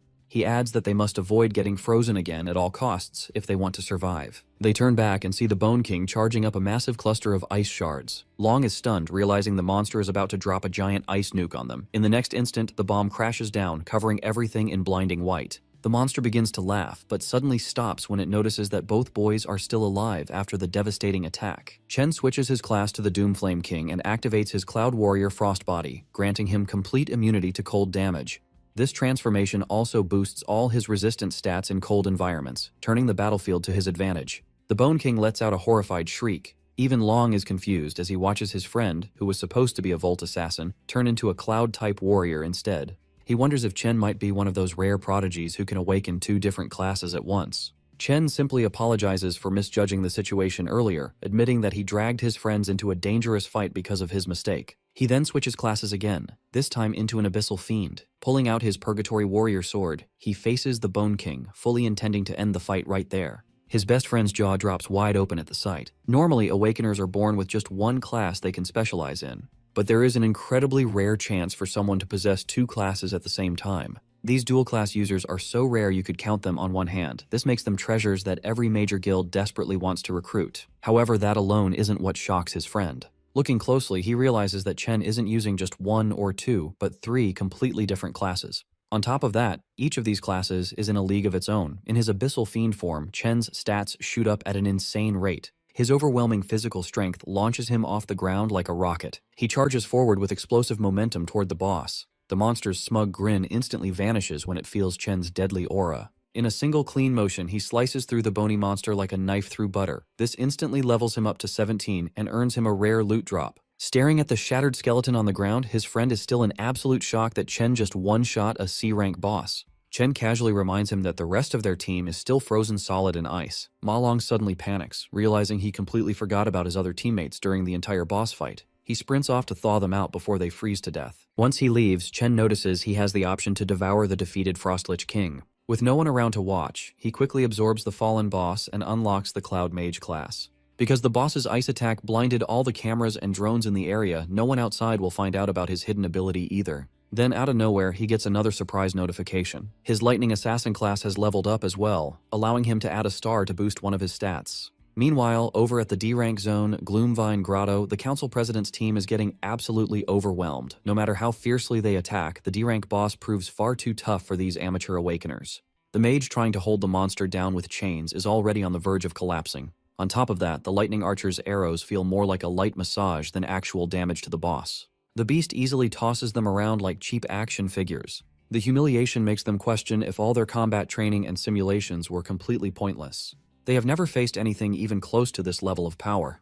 The mage quickly realizes that the president is their only real hope of winning. Standing far in the backline, the president strikes a dramatic pose. He charges up his ultimate skill while receiving power buffs from the support mages. Once he finally gathers enough energy, he launches himself at the boss with his flaming sword. The blade pierces straight through the monster's core. It then erupts into a storm of flames, melting the creature from the inside out. His teammates erupt in cheers, celebrating the rise of a legend whose name is sure to go down in the history books. The drone nearby announces that their team has cleared a grade D zone in just over 30 minutes. Completely fired up, his party is fully convinced they secured first place. They believe no other team could possibly beat that time. They eagerly exit the lair, expecting to see their names proudly shining at the top of the rankings. They soon walk through hallways filled with students who gave up and teleported out early. Most of them look completely traumatized, still haunted by the demons they faced for the first time. The president's lackey spots Chen and his squad sitting off to the side. One glance at the exhausted group makes it clear. They must have failed the moment they went inside. The lackey smugly walks over, mocking Chen for failing halfway through after acting so bold earlier.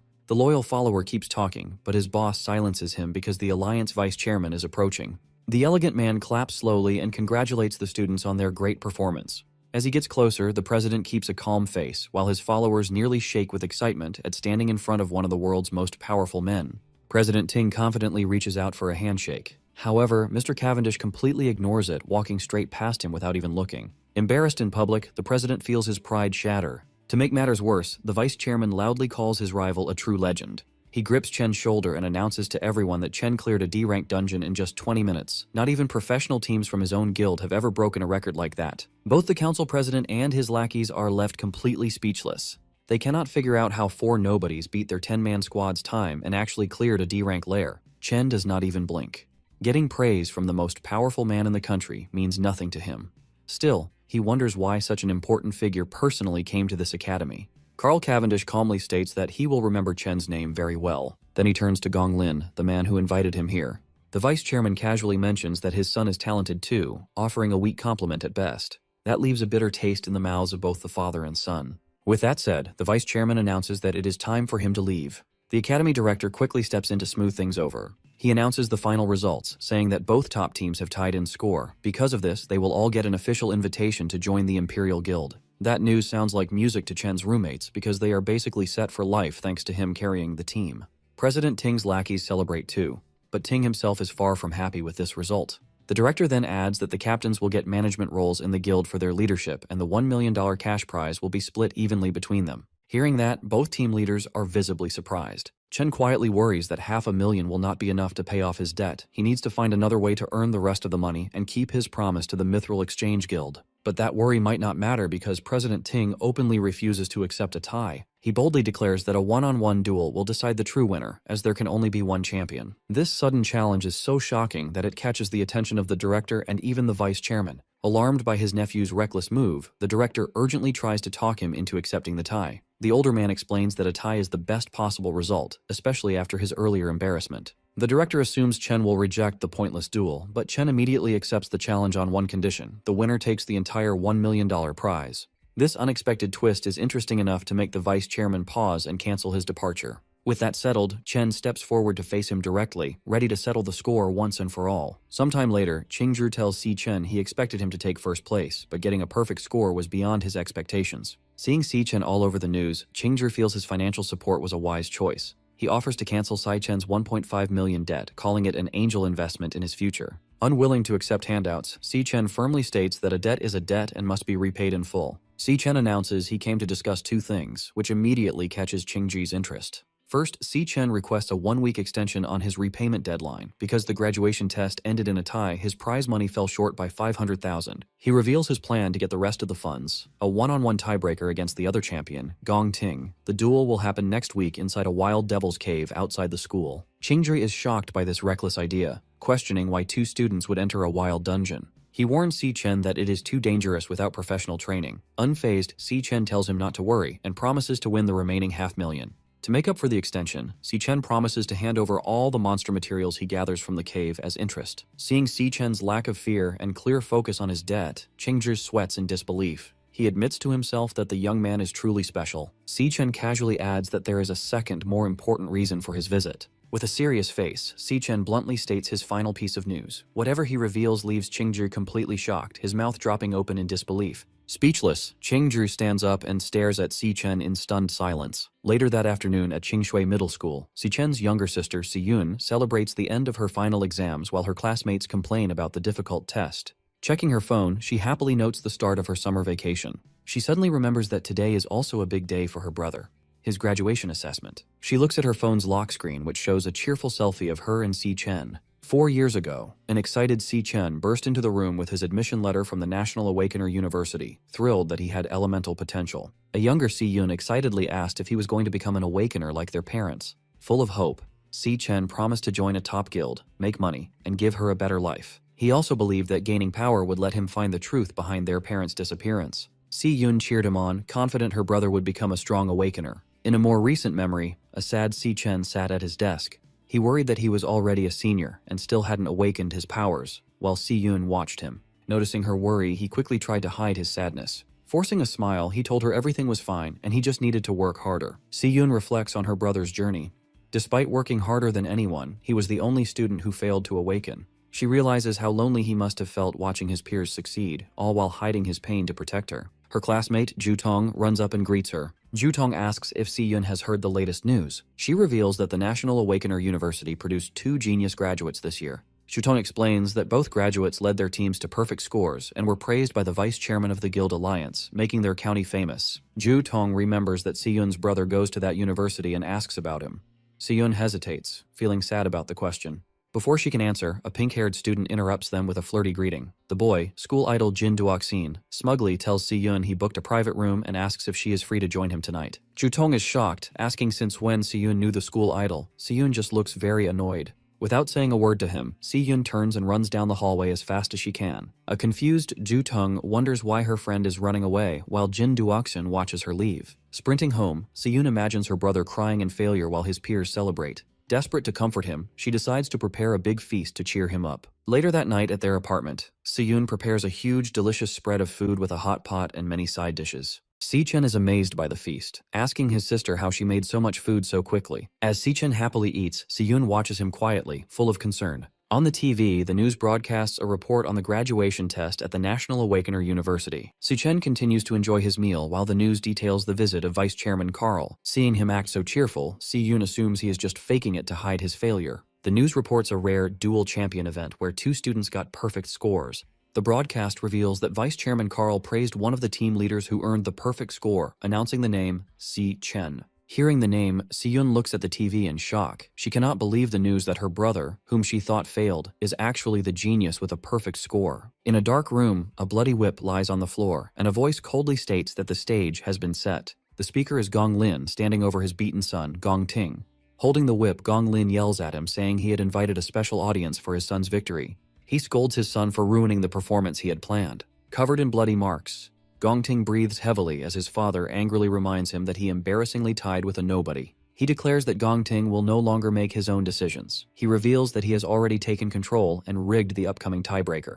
Gong Ting hangs his head in defeat as his father coldly states he will handle the situation himself. He vows to get the victory by any means necessary, obsessed with ensuring first place belongs only to the Gong family. Meanwhile, hearing the news, Si-yoon turns to her brother and asks if the Si-chen mentioned on TV is really him. Si-chen calmly eats his dinner and confirms that it is indeed him. Shocked by the confirmation, Si-yoon drops her spoon, which shatters on the floor, as a flash of lightning outside mirrors her surprise. She stares at him in disbelief, realizing her own brother achieved such a great feat during the graduation assessment. She is amazed that he not only led his team to a perfect score, but was also personally praised by the vice chairman of the Guild Alliance. A stunned silence settles over the dinner table. Overcome with emotion, Si-yoon lowers her head and wipes away tears, thinking of him as her silly brother. With tears of joy and pride, she smiles at Si-chen, realizing he finally made it to the top. On the night of the graduation combat assessment on June 17, 2157, Vice Chairman Carl Cavendish relaxes in a private dining room eating some premium beef. While enjoying his meal, he asks his companion for a progress report on her current assignment. Sitting across the table from him is Ling Yu. She hands over a black folder with top-secret files on a subject called The Devourer. She informs Carl that the target left no traces over the past year and warns that their surveillance might be discovered. Unbothered by the warning, Carl praises her work and tells her to eat first. Ling Yu hesitates, mentioning she has one more piece of information to share. She reveals she noticed a highly suspicious individual who recently contacted Carl, which immediately grabs his attention. She explains that the rapid rate of this person's power increase is completely abnormal. Inside the Devil Tower, a shirtless Si-chen crackles with golden electricity. He reflects that he has spent over half a month on the first floor, taking out nearly every monster. He has fully adapted to the floor's 10 times gravity. His system interface shows his Lightning Assassin class at level 17, with heavily boosted stats. After the graduation battle, his Lightning Assassin class reached 100% proficiency and rewarded him with an attribute point. This confirms that actively using a class increases its proficiency. Surrounded by the glowing avatars of his 4 classes, Si-chen realizes none of them have reached their maximum limit yet. He puts his new point into speed, the most important stat for an assassin. The multiplier boosts his speed to 740, equal to an A-rank assassin. Even with this massive speed increase, he finds himself in a tense standoff against a pack of glowing purple phantom lionesses. His main problem is the floor's lord, a massive phantom lion king, which he has been unable to hit. As 2 lionesses lunge at him, Si-chen activates his divine flash skill, transforming into golden lightning to meet them.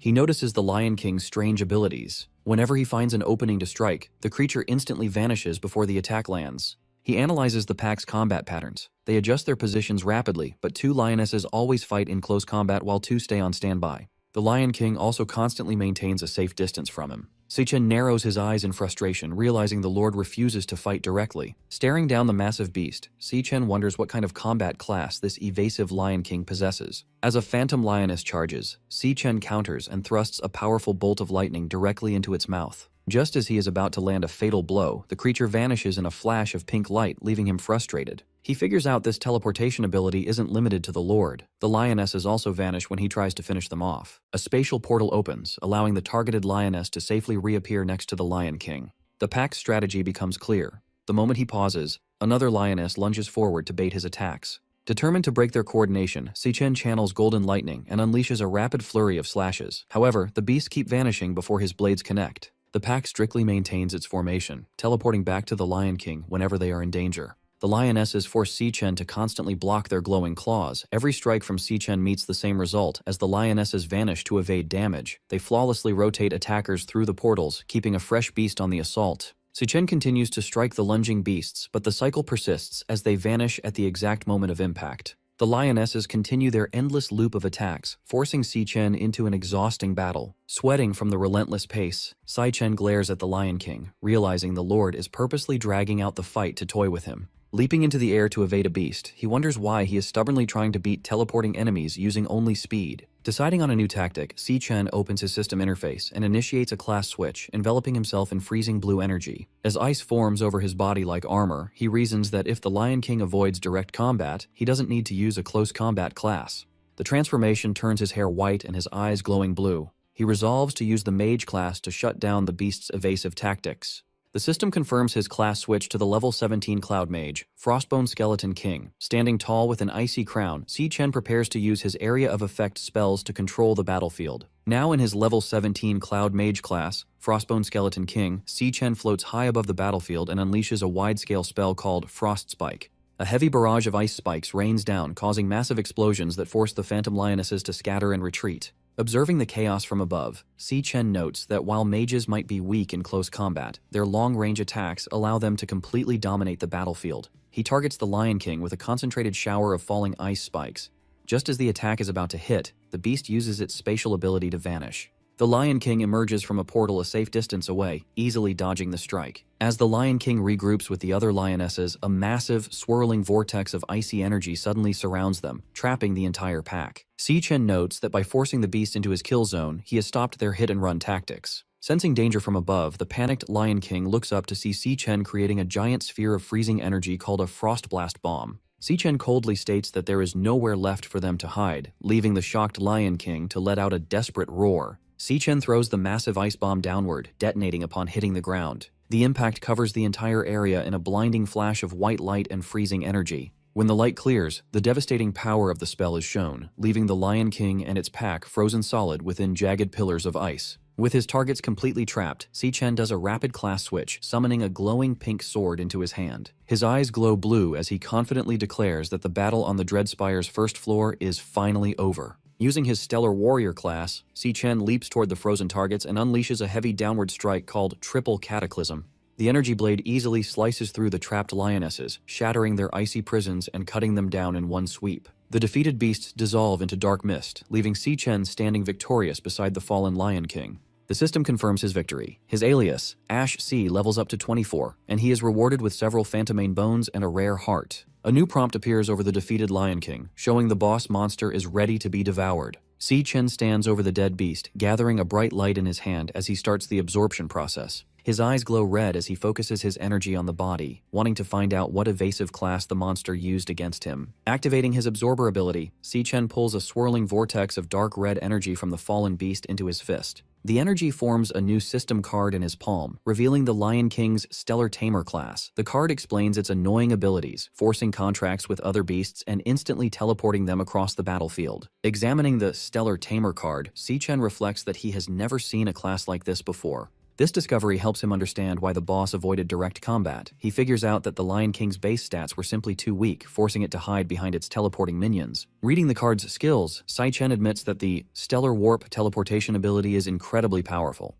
He also finds the Stellar Pact ability interesting, though it relies heavily on intimidating the target into submitting. He realizes that to get a contracted beast of his own, he will need to use a very aggressive and terrifying approach. Suddenly, the starry void around him shatters into blinding light, catching him off guard as the environment changes drastically. The illusion breaks completely, revealing the Dreadspire's true first floor, a vast, hot desert of rolling sand dunes. Looking at the barren wasteland and giant skeletons scattered across the sand, Si-Chen wonders what disaster caused such destruction. A crackling sound draws his attention to a nearby dune. A vertical rift expands into a fiery portal, signaling that the gateway to the second floor is officially open. Just as he prepares to move, a hostile glare and low growl from the shadows behind him make him quickly turn around. He traces the glowing pink eyes to a large ribcage buried in the sand.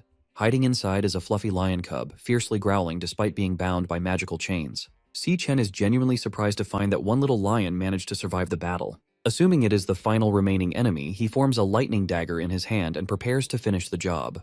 As he approaches the hiding cub, he realizes a crucial detail. Since the cub didn't disappear when the Lion King died, it must not be one of the boss's contracted minions. Looking closer at the chains wrapped tightly around the small creature, Si-Chen wonders if the Lion King had kept the cub imprisoned there against its will. Staring down at the bound cub, Si-Chen gives an intimidating glare, leaving the tiny creature completely terrified. Instead of attacking the cub, Si-Chen quickly swings his dagger to shatter the magical chains holding it captive. Freed from its bindings, the little lion falls safely onto the sand. Si-Chen turns away, calmly stating that he is giving the cub its freedom back. As he prepares to leave, Si-Chen asks the cub if this ruined place used to be its home. The tiny lion shakes off the dust as it watches him. With a sympathetic look, Si-Chen reflects on the tragedy of watching loved ones die and seeing everything you care about destroyed. The cub stares at him as Si-Chen admits he knows exactly what that pain feels like. Walking toward the portal, Si-Chen advises the cub to stay alive and keep moving forward, announcing it is time for him to head to the next floor. Suddenly, a glowing system interface appears beside his face showing a beast contract request. Since the beast started it voluntarily, the success rate is 100%. The contract also unlocks 2 passive skills, sharing experience to boost stats, and letting Si-Chen see through the beast's eyes if it is in danger. Si-Chen stops and looks back, genuinely surprised by the unexpected prompt. The white cub sits on the sand, looking up at him as the system identifies it as Lion King Leo and asks if Si-Chen accepts the creature's request to become his contracted beast. Si-Chen looked at the small lion cub, Lion King Leo, asking if it truly wanted to accompany him. The cub answered with a resolute roar. Standing before the fiery portal, Si-Chen explained his plan to ascend the Dreadspire, warning that the monsters would only grow more dangerous. He cautioned the cub that it could die, asking for final confirmation. Leo responded with another fierce roar. Seeing the cub's resolve, Si-Chen accepted its decision. Their eyes glowed with a bright pink pentagram. The system announced that the contract was accepted, officially establishing their pact. The system displayed the Stellar Tamer class and Stellar Pact ability, which allowed forced contracts based on deterrence, but the beast would die if the master perished. 2 passive skills were activated. One boosted the beast's stats and shared its experience, and the other granted the master the beast's vision if it was in danger. Finally, Stellar Warp unlocked, allowing him to teleport to or summon the beast. With their bond formalized, Si-Chen smiled and declared it was time to move. The energetic cub bounded alongside him. Approaching the vortex of flame, Si-Chen gave Leo one rule. During a fight, its only focus was to survive. Si-Chen then stepped through the fiery threshold. They emerged onto a rocky cliff in a vast subterranean landscape filled with molten rock and pillars of liquid fire. Sweating heavily, Si-Chen remarked on the scorching heat, feeling as though the intense temperature could melt him. As they explored, Leo peered over a molten chasm. Si-Chen admitted he had no idea what to expect, but a disturbance near the lava suddenly startled the cub. A blinding light erupted. Si-Chen's instincts flared, his eyes glowing red as he instantly sensed a massive threat. Before he could brace himself, a devastatingly fast attack blasted straight through his chest. Si-Chen bolted upright in bed in the real world, gasping and clutching his chest. He realized he had been instantly killed before seeing his attacker, baffled by its nightmare-level power. Still trembling from the phantom shock of death, he wondered what kind of monster lived on the tower's second floor. His dread was interrupted when his sister, Si-Yun, called from outside his door that breakfast was ready. At the table, Si-Chen stared at a lavish breakfast of ramen and fresh fruit. He told Si-Yun, who was packing her bag, that she had made too much food. Munching on toast, Si-Yun instructed him to wash the dishes and reminded him to hang the laundry later. Watching her put on her sneakers, Si-Chen asked where she was rushing off to on her summer break. She replied she was heading to a summer job. Concerned, Si-Chen reminded her that he was handling their finances and she didn't need to work. Si-Yun smiled, explaining that with his recent success, she refused to be left behind. She added that doing nothing all summer sounded terrible, then cheerfully reminded him to do his chores and left. Following his sister's instructions, Si Chen washed the dishes and hung the wet laundry in the living room. Finishing his chores, he reflected that his sister had always been like this. Looking at a framed photo of them, he admired how tough and unshakable she remained. Ironically, even though she wasn't an adult, he often felt she was the one looking after him. His thoughts darkened toward his looming responsibilities. Once his school affairs were settled, he had to confront the Demon King Wrath. This battle would keep him away from Si Yun for a long time. Recalling her smile, he admitted she was the only person he couldn't stop worrying about. Suddenly, an idea struck him. Pressing his fingers to his temple, he wondered if a certain experiment might work. His eyes glowed pink as he channeled his abilities. A portal materialized, and Lion King Leo tumbled out, landing safely in the room. Si Chen stared in disbelief. He was amazed he could pull his contracted beast out of the Dreadspire and into the real world. The energetic cub quickly made itself at home, darting around the living room and playfully shredding tissues. Looking at his system interface, Si Chen formed a plan. He could command Leo to protect his sister during his absence. Thanks to his passive skills, if she was in danger, he would share the beast's vision and teleport to her rescue. Knowing Si Yun adored animals, he recalled her happily petting strays. Watching his beast, Si Chen smiled, confident that gifting her a little lion cub was a perfect idea. A loud crash from the kitchen interrupted his thoughts. Startled, he went to investigate. Hoping Si Yun would like her new pet, his confidence evaporated when he saw the kitchen. The cub had caused absolute chaos, shattering plates and gnawing on the faucet. Outside in the city at sunset, a surge of dark energy destroyed a security camera on a utility pole, leaving the area unmonitored. Beneath it, a bleeding man clutched an ice blade and retreated in terror. He pleaded with his unseen attacker as a massive demonic claw manifested before him. The demonic claw lunged forward, brutally impaling the man through the chest. His eyes widened in horror as glowing crimson tendrils hoisted him into the air. A terrifying system interface appeared, displaying a loading bar that coldly indicated the man was being devoured. Elsewhere, an exhausted Si Yun walked home with bags from her summer job. She sighed in relief, her feet destroyed from the bubble tea summer rush. Her route took her into a dim underpass. Unbeknownst to her, she walked directly beneath the recently destroyed security camera. As her footsteps echoed, a sudden presence made her stop. She turned in surprise as someone from the shadows coldly announced that she was finally there. Waiting in the dark underpass, Jin Duoxin holds a large bouquet of red roses, showing he has been waiting a long time for her. He steps into her path to offer the flowers. He mentions she left school too fast to hear his invitation, adding that he booked the entire top floor of Purple Peak Tower for them tonight. Looking at the flowers, Si Yun asks how he knows her address. Jin Duoxin proudly credits his father, the city hospital director, saying finding such minor details is easy for him. Unimpressed, Si Yun coldly replies that they are from different worlds. She tells him not to look for her again and walks away. Annoyed, Jin Duoxin grabs her arm to stop her. He complains about the effort it took to book the venue and angrily asks if she really plans to stand him up and humiliate him in front of his guests. Si Yun glares at him, saying she doesn't care about his reputation. She then calls him out, telling him it is creepy that he stalked her all the way home. Triggered by being called creepy, Jin Duoxin loses his cool. With a dark expression, he threatens her, warning that she doesn't know who she is talking to or what he could do. Before he can finish his threat, Si Yun swiftly counters and delivers a hard headbutt to his face. The impact sends him crashing to the ground, crying out in pain as he holds his bleeding nose. Standing over him, an angry Si Yun yells at him to get his head checked at his father's hospital. Fuming, she walks away, warning him to stay away while complaining that his pathetic stunt ruined her day. Later that evening at her apartment building, a warm light shines from her family's window, offering a stark contrast to the dark alleyway. Upon arriving home, Si Yun is amazed when she is given the fluffy white lion cub, Leo. Her eyes sparkle with instant adoration. She eagerly snuggles the tiny beast, completely in love, and excitedly asks her brother, Si Chen, where he found such an adorable creature. Si Chen introduces the cub as Leo, explaining he is a special gift for her. Overjoyed, she marvels at the fact that she gets to keep a baby lion. As Leo purrs in her arms, Si Yun notices a strange detail. She wonders why the tiny cub already has a big mane, since normally only adult male lions grow them. She quickly ignores the mystery, declaring she will get him registered in the morning.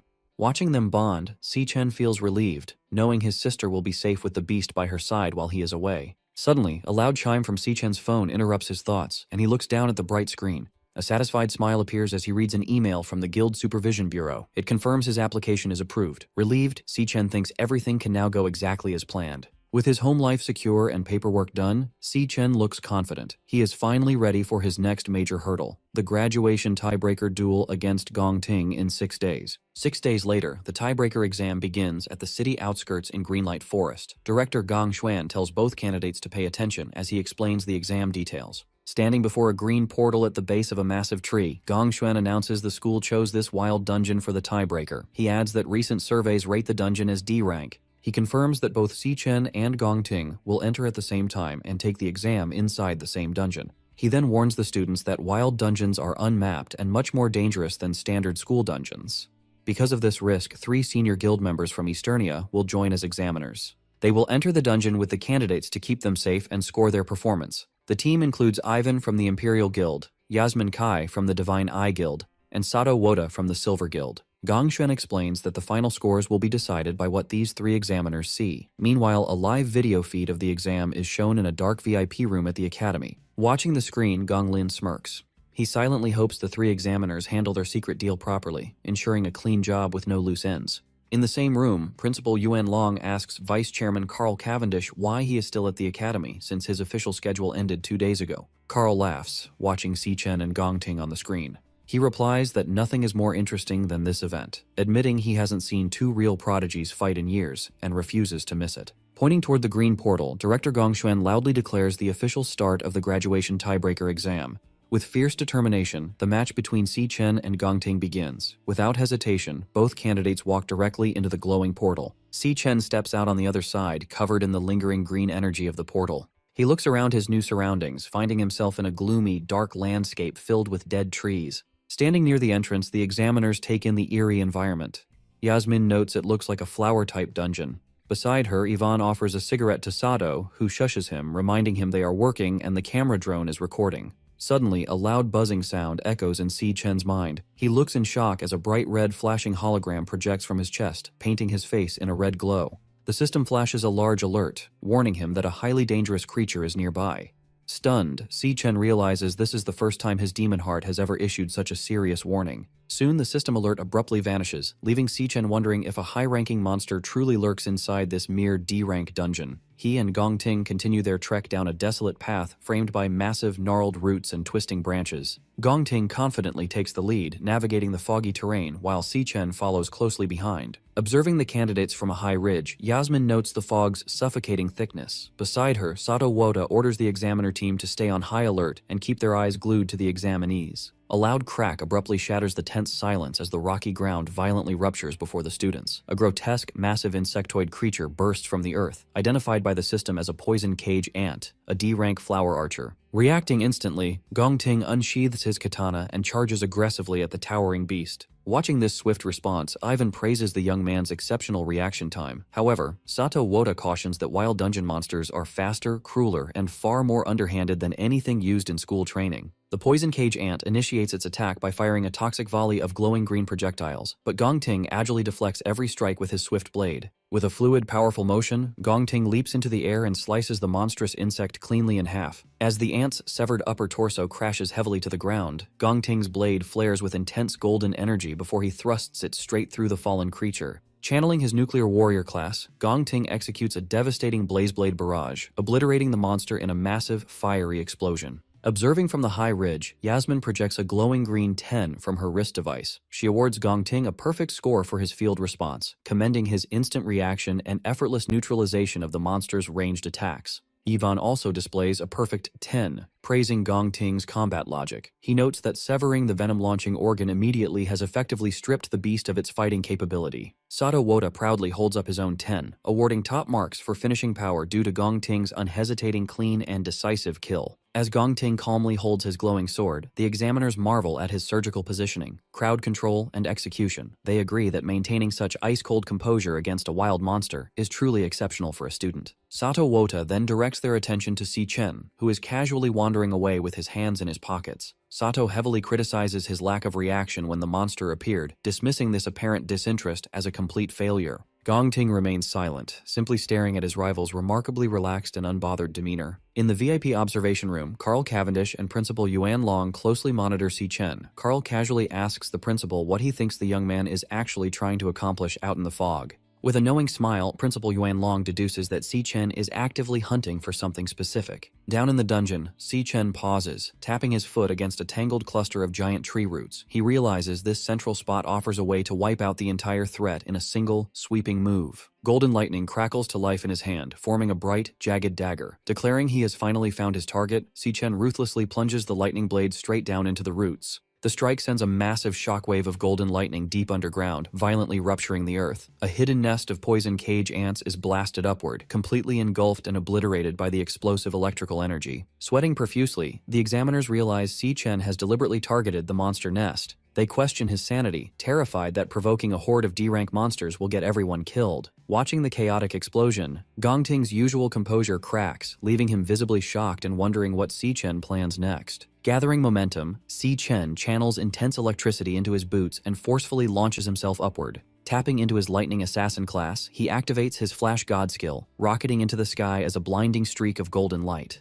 Moving at incomprehensible speeds, Si Chen intercepts the swarm of poison cage ants launched by his explosive trap. He unleashes a rapid, relentless flurry of slashes against the airborne monsters. Darting between targets mid-air, he leaves behind a zigzagging web of golden lightning, systematically shredding the entire cluster of beasts in seconds before gracefully descending back to Earth. As Si Chen touches down, the severed remains of the D-rank monsters rain from the sky while golden lightning slowly dissipates from his hands. Up on the ridge, the three examiners are completely dumbfounded. Sweating in disbelief, Sato Wota struggles to process the spectacle. As Si Chen casually brushes green monster blood off his jacket, the examiners realize in shock that his official school report lists him as a mere E-rank awakener. They find it utterly absurd that an E-rank student can effortlessly wipe out a massive swarm of D-rank monsters. Realizing they cannot logically justify giving such a flawless performance a low grade, the compromised examiners frantically whisper among themselves. Desperate to fulfill their corrupt deal to sabotage Si Chen, they consider inventing unfair excuses, like flagging his approach as dangerously reckless or penalizing his technique. Back in the VIP observation room, Carl erupts into boisterous laughter, praising Principal Yuan Long for accurately predicting that Si Chen is hiding his true potential.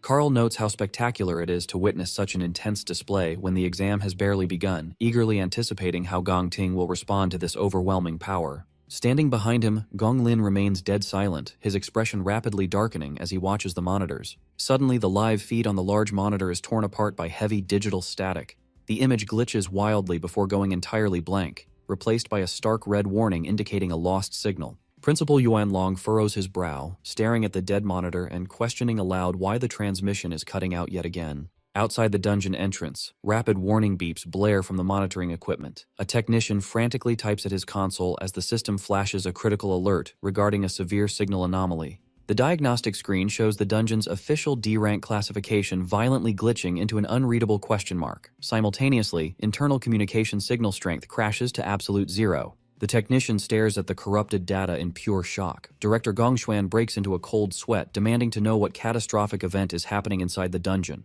Their panic peaks when the portal's swirling green energy suddenly dissipates. The glowing threshold vanishes entirely, leaving nothing but an ordinary empty cave opening that effectively traps the candidates inside. Deep within the isolated dungeon, a sinister, ethereal melody begins echoing through the gloom, physically manifesting as floating, glowing pink and green musical notes. Si Chen freezes, listening intently to the eerie tune. He immediately recognizes the terrifying presence hidden within the melody. It is the voice of the Demon King, Wrath. Outside the dungeon at 4 p.m., the cave entrance suddenly seals itself, morphing into a solid rock face. Director Gongshuan panics, demanding to know how the gateway has vanished. A technician reports a complete loss of connection, noting that the equipment threw a series of critical signal errors just moments prior. Sweating with anxiety, he orders his staff to get command on the line immediately. He fears that a catastrophe has just unfolded inside the isolated dungeon. Meanwhile, inside the dungeon, an eerie melody physically manifests as floating musical notes in the air. Si Chen and Gong Ting pause, taking notice of the bizarre phenomenon surrounding them. The examiners are equally confused by the sudden shift in the atmosphere. Yasmin Kai asks the others if they hear the noise, and Sato Wota confirms that it sounds like strange music. Feeling the heavy rhythmic thuds of the melody, Si Chen grows deeply alarmed. He immediately recognizes the sound as the voice of the Demon King, Wrath. He desperately wonders why Wrath is present in this low-level dungeon, knowing the Demon King is not supposed to appear for another 3 years. Suddenly, the Demon Heart system bombards Si Chen with severe high-danger alerts. He tenses up, realizing the interface is screaming at him about an imminent, lethal threat. As heavy thuds shake the ground beneath him, Si Chen realizes that something massive stands right behind him in the fog. A sinister laugh echoes through the cavern as a towering, shadowy figure approaches through the thick mist. Visibly shaken by the overwhelming presence, Sato Wota wonders what kind of monster hides in the fog, just as 2 glowing eyes pierce the gloom. The creature steps into view, revealing itself as a grotesque humanoid mantis monster radiating dark energy. Glaring down at the group, it sinisterly welcomes the humans and declares that they have walked right into its trap. Stunned to hear the creature speak, Sato Wota realizes that a monster capable of forming words must be at least a high-tier C-rank beast. He frantically questions how such a powerful entity can possibly exist inside a D-rank dungeon. Fearing the high-level monster will slaughter the students, Sato summons a massive, glowing axe and leaps forward to intercept it. He urgently orders everyone to get behind him for protection. Before Sato can even land his strike, the mantis demon counters with blinding speed. In a single, brutal motion, it swings its scythe-like appendage and cleanly severs Sato's entire arm. As the other examiners freeze in horror, the mantis demon instantly vanishes and reappears directly behind Gongting. Raising its bloodied scythe, it mocks the group, telling them to curl up and accept their fate. With a sickening thud, the monster ruthlessly drives its blade straight through Gongting's shoulder and out of his chest, commanding the young man to die. Despite being impaled, Gongting grits his teeth through the agonizing pain.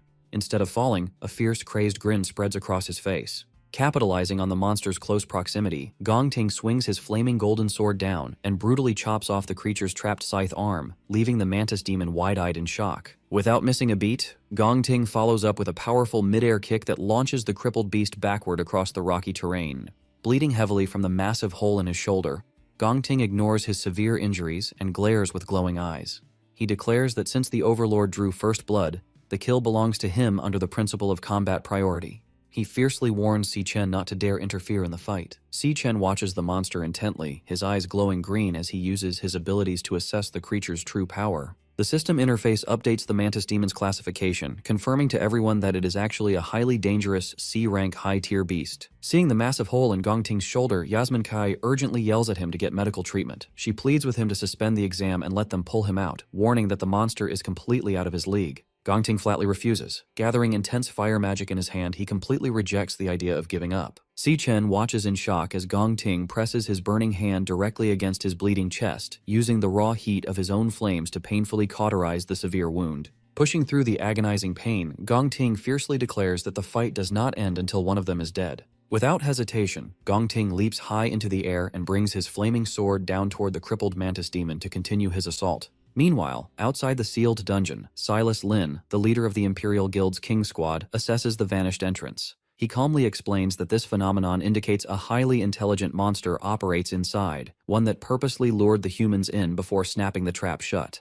Director Gongshen panics, desperately asking if there is any way to force the entrance back open since the students are still trapped inside. Silas coldly states that there is only one way to make the exit reappear. Someone on the inside must track down and kill the dungeon's overlord. Desperate for a silver lining, Director Gongshuan tries to rationalize the situation. He suggests that since a standard D-rank dungeon caps out at a C-rank overlord, the trapped examiners and students should still have a fighting chance to kill it and escape. Silas quickly shatters his optimism. He reveals that the initial D-rank reading is just a fabricated mask created by the overlord to purposely disguise the dungeon's true, deadly nature. Connecting the clues, Silas deduces that this specific dungeon is the culprit behind the recent string of Awakener disappearances his team has been investigating. He gravely informs a horrified Gongshuan that the trap they stand in front of is actually an extraordinarily dangerous B-rank dungeon. Meanwhile, in the dungeon, the monstrous insect attacks relentlessly with its scythe-like arms. Gongting stands his ground, parrying the heavy blows with his flaming katana. He quickly retreats to evade a sweeping strike. As the beast raises its arm for a devastating blow, Gongting vaults into the air. The creature's attack misses. Its bladed limb buries deep into the ground and becomes firmly stuck. Seizing the opportunity, Gongting declares that he has the monster trapped. With a swift, powerful swing of his glowing sword, he severs the creature's head. The decapitated head tumbles across the rocky terrain as the rest of the group gathers. Yasmin watches in stunned disbelief, amazed that Gongting has managed to defeat the overlord entirely on his own. She admits that his strength is genuinely formidable. Nearby, Ivan channels a green healing aura into Sato Wota's injured arm, asking if he is recovering. Sweating, Sato expresses his gratitude for the timely intervention. However, Sato's relief vanishes as he checks his smartwatch. He alerts the others in a panic that his device has lost its signal, leaving them completely isolated. Yasmin and Ivan immediately check their own gear. Yasmin confirms her connection is gone, while Ivan grimly notes that every signal, including their compass positioning system, is completely dead. Sato panics, demanding to know when the camera drones went offline. Gongting looks back at him in confusion. Suddenly, the headless mantis monster stands back up. Without warning, the decapitated creature lunges straight at a shocked Gongting. Si-Chen instantly intervenes, unleashing a flurry of golden lightning strikes that slice the creature into pieces. The system confirms the kill, awarding him experience points. Still reeling, Gong Ting demands to know how the monster kept moving after he cleanly chopped off its head. Si Chen calmly explains that the mantis was never the true overlord. It has been hypnotized the entire time, allowing its body to fight even after death. He urgently orders the examiners and Gong Ting to leave the dungeon immediately, warning that any of them could be the next target. Defensive, Gong Ting questions how Si Chen could possibly know that. Sato angrily accuses Si Chen of losing his mind, insisting there can only be one C-rank overlord in the dungeon. He argues that the high-tier monster they just fought has to be the boss, as nothing else makes sense. Before Si Chen can argue further, his system floods his vision with critical warnings of a highly dangerous creature. Suddenly, a massive pulsing wave of psychic energy sweeps through the cavern. Caught in the blast, Yasmin, Ivan, and Sato's eyes begin to glow with a sinister pink light as the true overlord's hypnosis takes complete control of their minds. Realizing his warning has come too late, Si Chen quickly activates a wireless earbud. He immediately recognizes the distinct pulsating sound wave. In his past life, he witnessed the Demon King, Wrath, use this exact frequency to seamlessly hypnotize and slaughter millions of ordinary humans across the globe. He turns to see Yasmin, Ivan, and Sato perfectly synchronized, marching forward in a mindless trance. Convinced that the dungeon's true overlord is directly connected to Wrath, Si Chen coldly resolves to face the creature head-on. As he follows the hypnotized examiners deeper into the dark cavern, Si Chen's system continuously bombards him with warnings about highly dangerous creatures ahead.